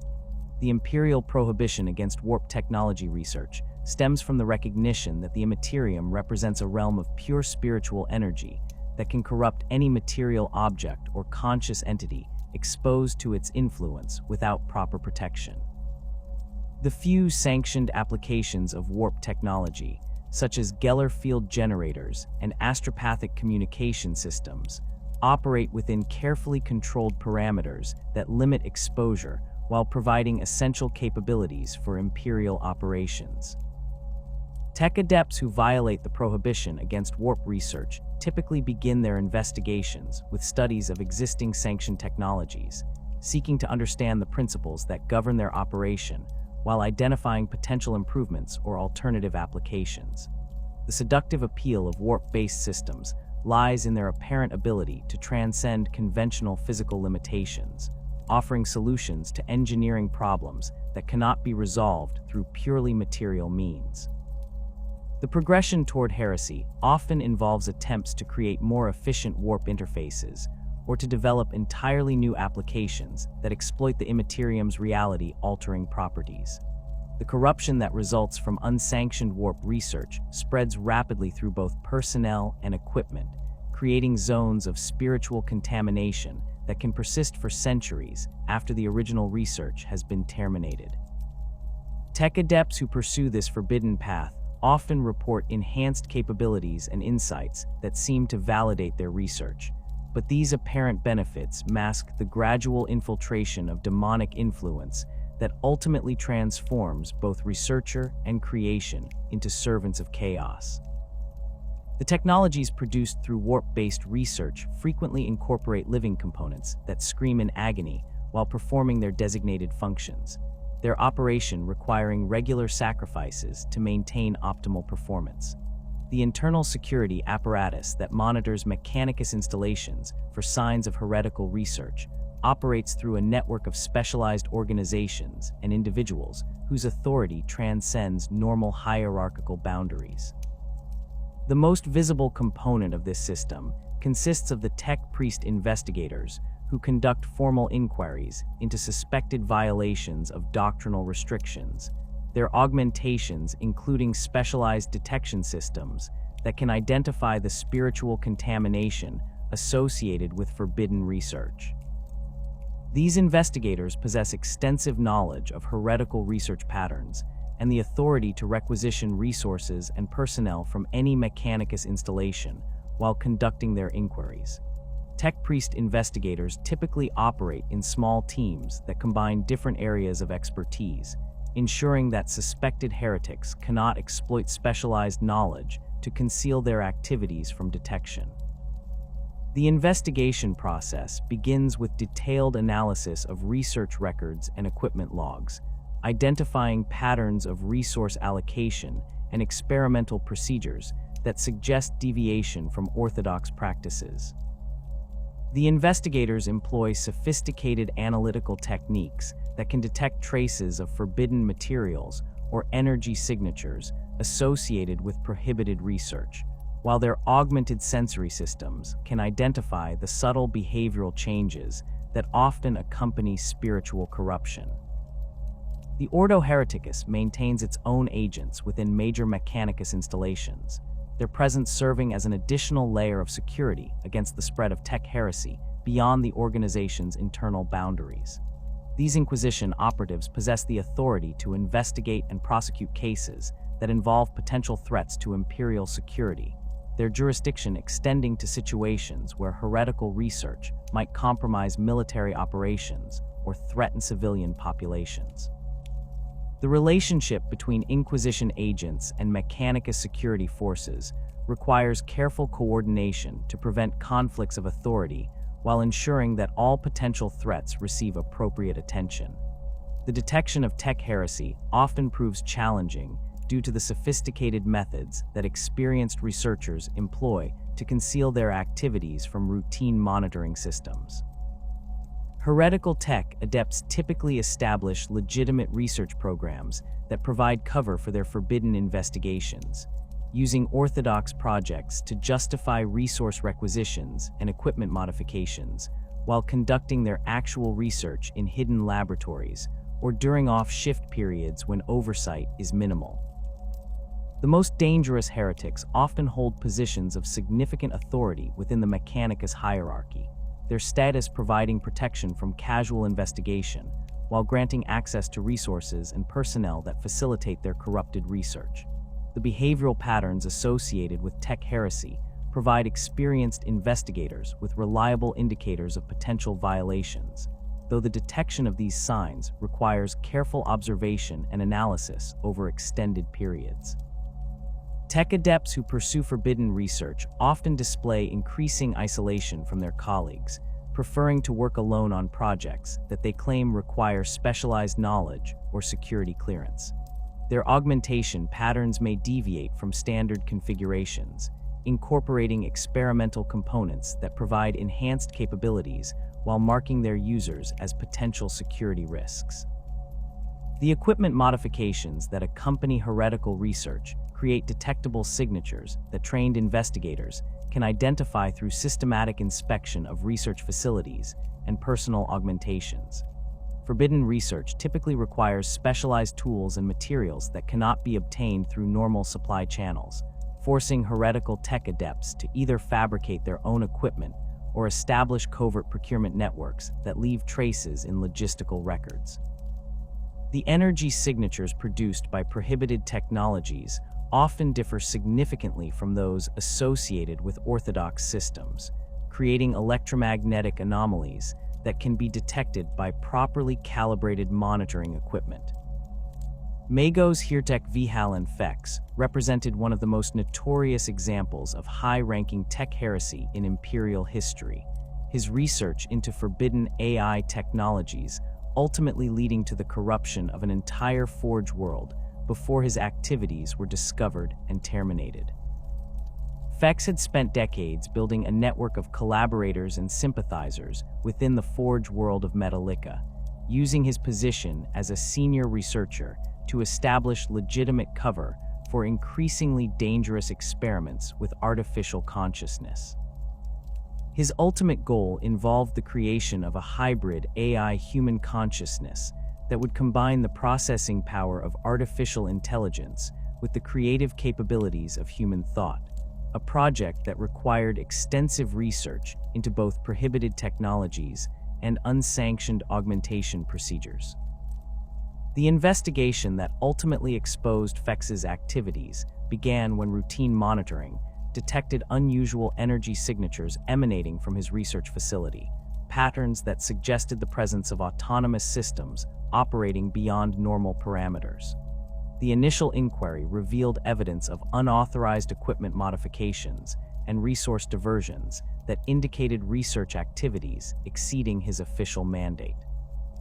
The deeper investigation that followed uncovered a network of corrupted tech adepts whose augmentations had been modified with experimental components that enhanced their cognitive capabilities while gradually eroding their human consciousness.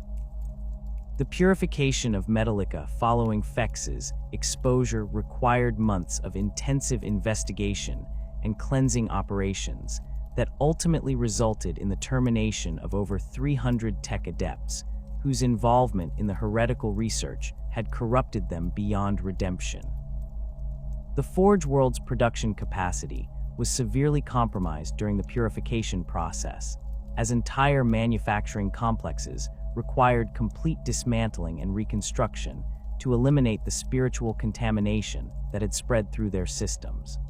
The incident established new protocols for monitoring senior researchers and implementing additional safeguards against the infiltration of heretical ideas within major Forge world installations. Mago's Biologies calls controversial research into genetic enhancement and biological augmentation has repeatedly brought him to the attention of Mechanicus security forces, though his protected status and documented loyalty to the Imperium have prevented formal charges of tech heresy. Call's work on the Primaris Space Marine project required extensive investigation into genetic manipulation techniques that approached the boundaries of acceptable research, while his development of new augmentation technologies incorporated biological components in ways that challenged orthodox doctrine. The theological debates surrounding Call's research highlight the complex challenges faced by Mechanicus security forces when dealing with potentially heretical research that serves legitimate imperial interests. The spread of heretical knowledge through infected data cores and corrupted communication networks represents one of the most persistent challenges faced by Mechanicus security forces, as digital information can be copied and transmitted across vast distances without leaving obvious traces of its passage. Heretical tech adepts often embed forbidden knowledge within seemingly legitimate technical documentation, using sophisticated encryption and steganographic techniques to conceal their true content from routine security scans. The detection of such hidden information requires specialized analytical capabilities and extensive experience with the methods employed by different categories of tech heretics. The purification protocols employed to cleanse installations contaminated by heretical research involve systematic dismantling and reconstruction of affected systems, combined with extensive spiritual cleansing rituals designed to eliminate any lingering traces of corruption. The process typically begins with the isolation of contaminated areas and the termination of personnel whose exposure to forbidden knowledge has compromised their spiritual purity. All equipment and materials associated with heretical research must be destroyed through specialized incineration processes that can eliminate both physical components and any spiritual contamination they might carry. The reconstruction phase of purification operations requires the complete replacement of contaminated systems with new equipment that has undergone extensive blessing and consecration rituals. The tech adepts assigned to reconstruction duties must themselves undergo purification procedures to ensure they have not been contaminated through contact with corrupted materials or personnel. The entire process can take years to complete for major installations, during which time the affected facility's production capacity remains severely compromised, while resources are diverted to support the cleansing operations. The philosophical tensions that drive tech heresy stem from fundamental questions about the nature of knowledge and the proper relationship between human consciousness and technological advancement. The Mechanicus doctrine that restricts certain categories of research creates frustrations among tech adepts who view these limitations as arbitrary obstacles to understanding the Omnissiah's infinite wisdom.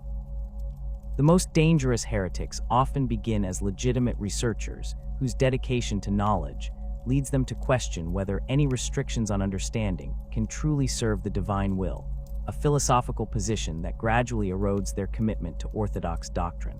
The seductive appeal of forbidden knowledge lies partly in its promise of transcending the limitations that constrain orthodox research, offering solutions to problems that cannot be resolved through sanctioned methods. Tech adepts who pursue heretical research often justify their activities by arguing that the Omnissiah's true will involves the unlimited pursuit of understanding, while the restrictions imposed by imperial doctrine represent human limitations rather than divine commandments. This rationalization process allows heretics to maintain their sense of religious devotion while pursuing research that ultimately corrupts their relationship with the sacred mysteries they claim to serve. The long-term consequences of tech heresy extend far beyond the immediate corruption of individual researchers, creating ripple effects that can compromise the spiritual purity of entire Forge worlds while threatening the technological foundation of imperial civilization. The knowledge gained through heretical research often proves seductive to other tech adepts who encounter it, creating networks of corruption that can spread across multiple installations before being detected and purged. The most dangerous aspect of tech heresy lies not in its immediate effects, but in its potential to gradually erode the doctrinal foundations that protect the Mechanicus from the spiritual contamination that destroyed human civilization during the Age of Strife. The 41st Millennium finds the Adeptus Mechanicus facing existential threats that dwarf even the catastrophic divisions of the Horus Heresy, as the galaxy itself tears apart under the weight of accumulated millennia of warfare, corruption, and technological decay. The Great Rift that split the Imperium in half during the closing years of the 41st Millennium has severed communication links between Forge worlds that had maintained contact for 10,000 years, creating isolated pockets of Mechanicus civilization that must now operate independently while facing threats that would have challenged the united strength of the entire organization. The cicatrix maledictum stretches across the galaxy like a wound in reality itself, its roiling energies disrupting not only astropathic communication, but the fundamental operation of many technological systems that the Adeptus Mechanicus relies upon for their daily existence.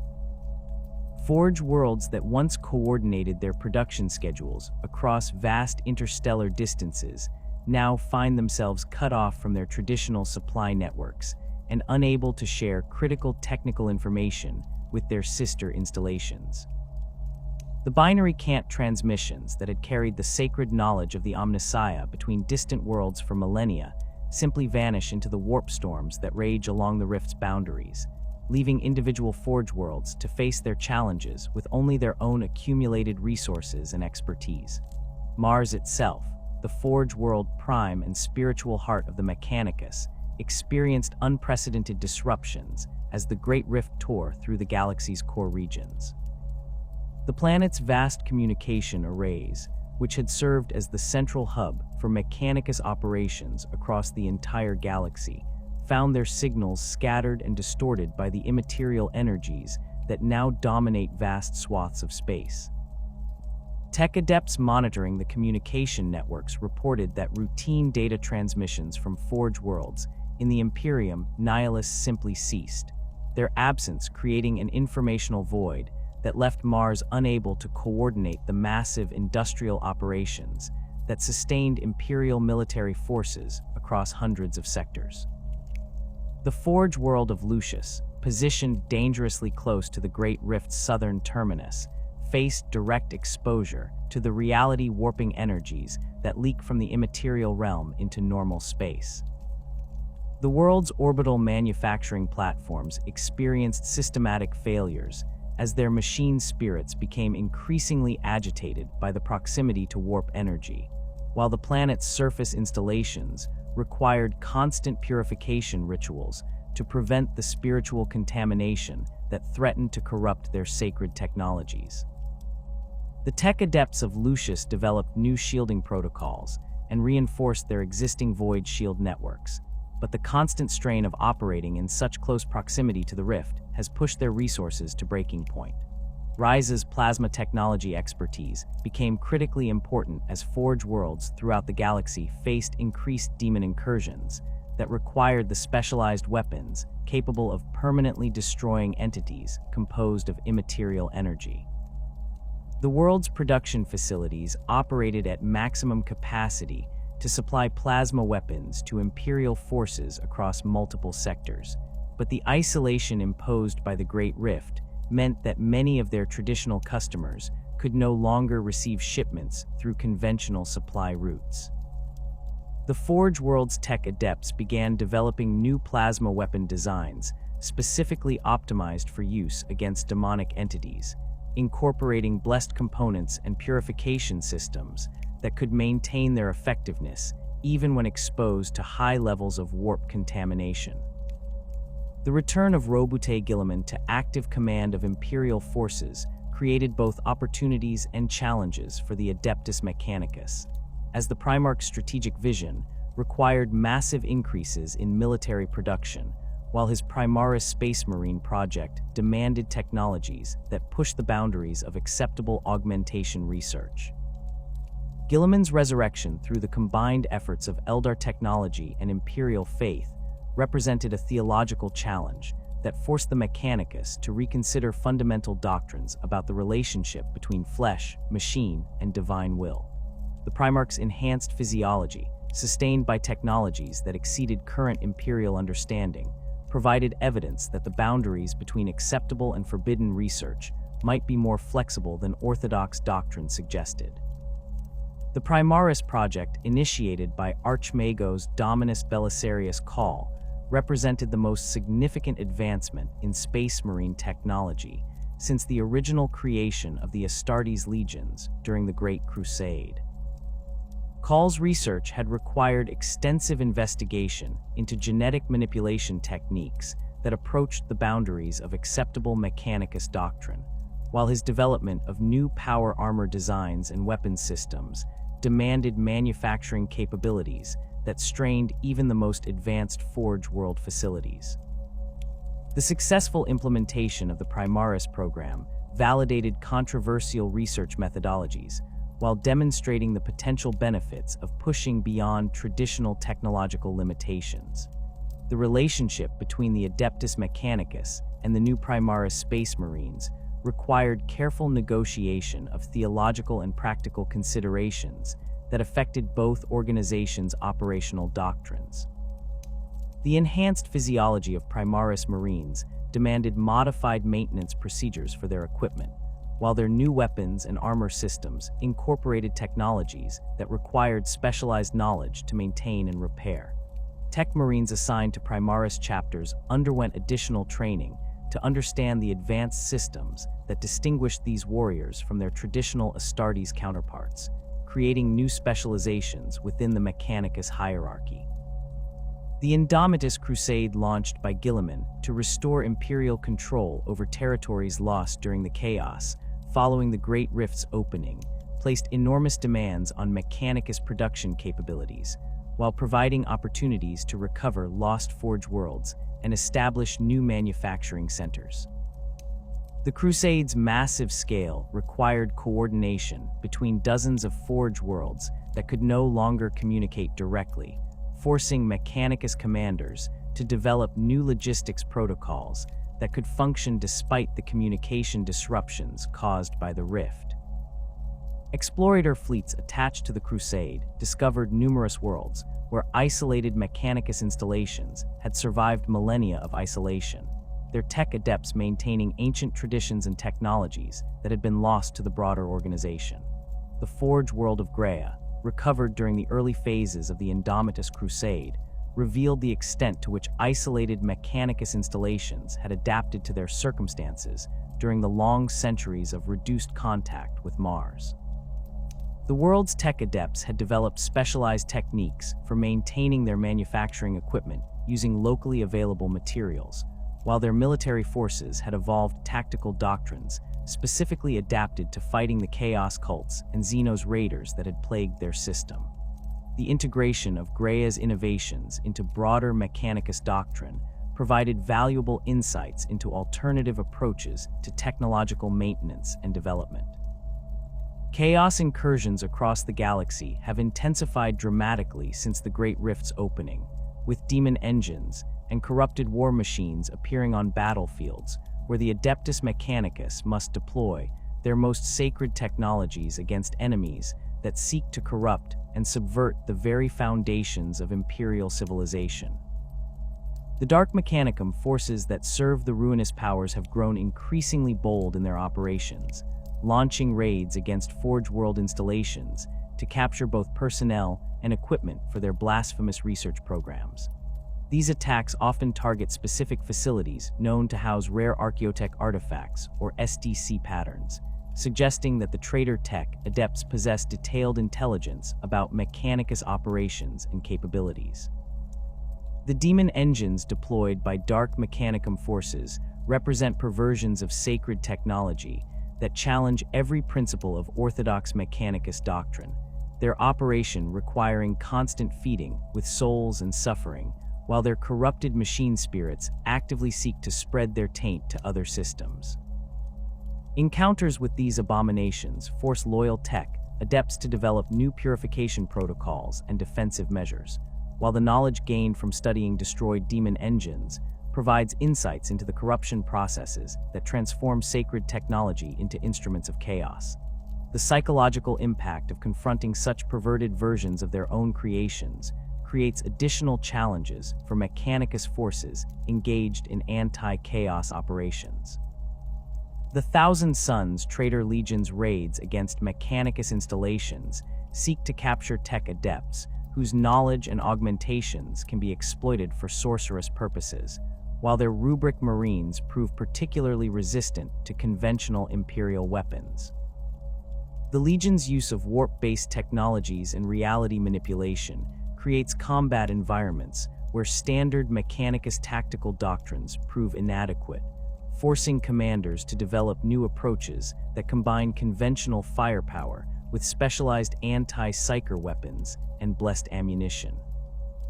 The capture of tech adepts by Thousand Suns forces represents a particularly serious threat, as these individuals' knowledge can be extracted through sorcerous means and used to compromise other Mechanicus installations. Xenos technology encounters have become increasingly common as the galaxy's instability brings the Adeptus Mechanicus into contact with alien civilizations whose technological approaches challenge orthodox understanding of proper machine-human relationships. The Tau Empire's continued expansion brings their forces into regular conflict with Mechanicus installations. Their sophisticated battlesuit technology and drone warfare capabilities representing alternative approaches to augmentation and automation that some tech adepts find disturbingly seductive.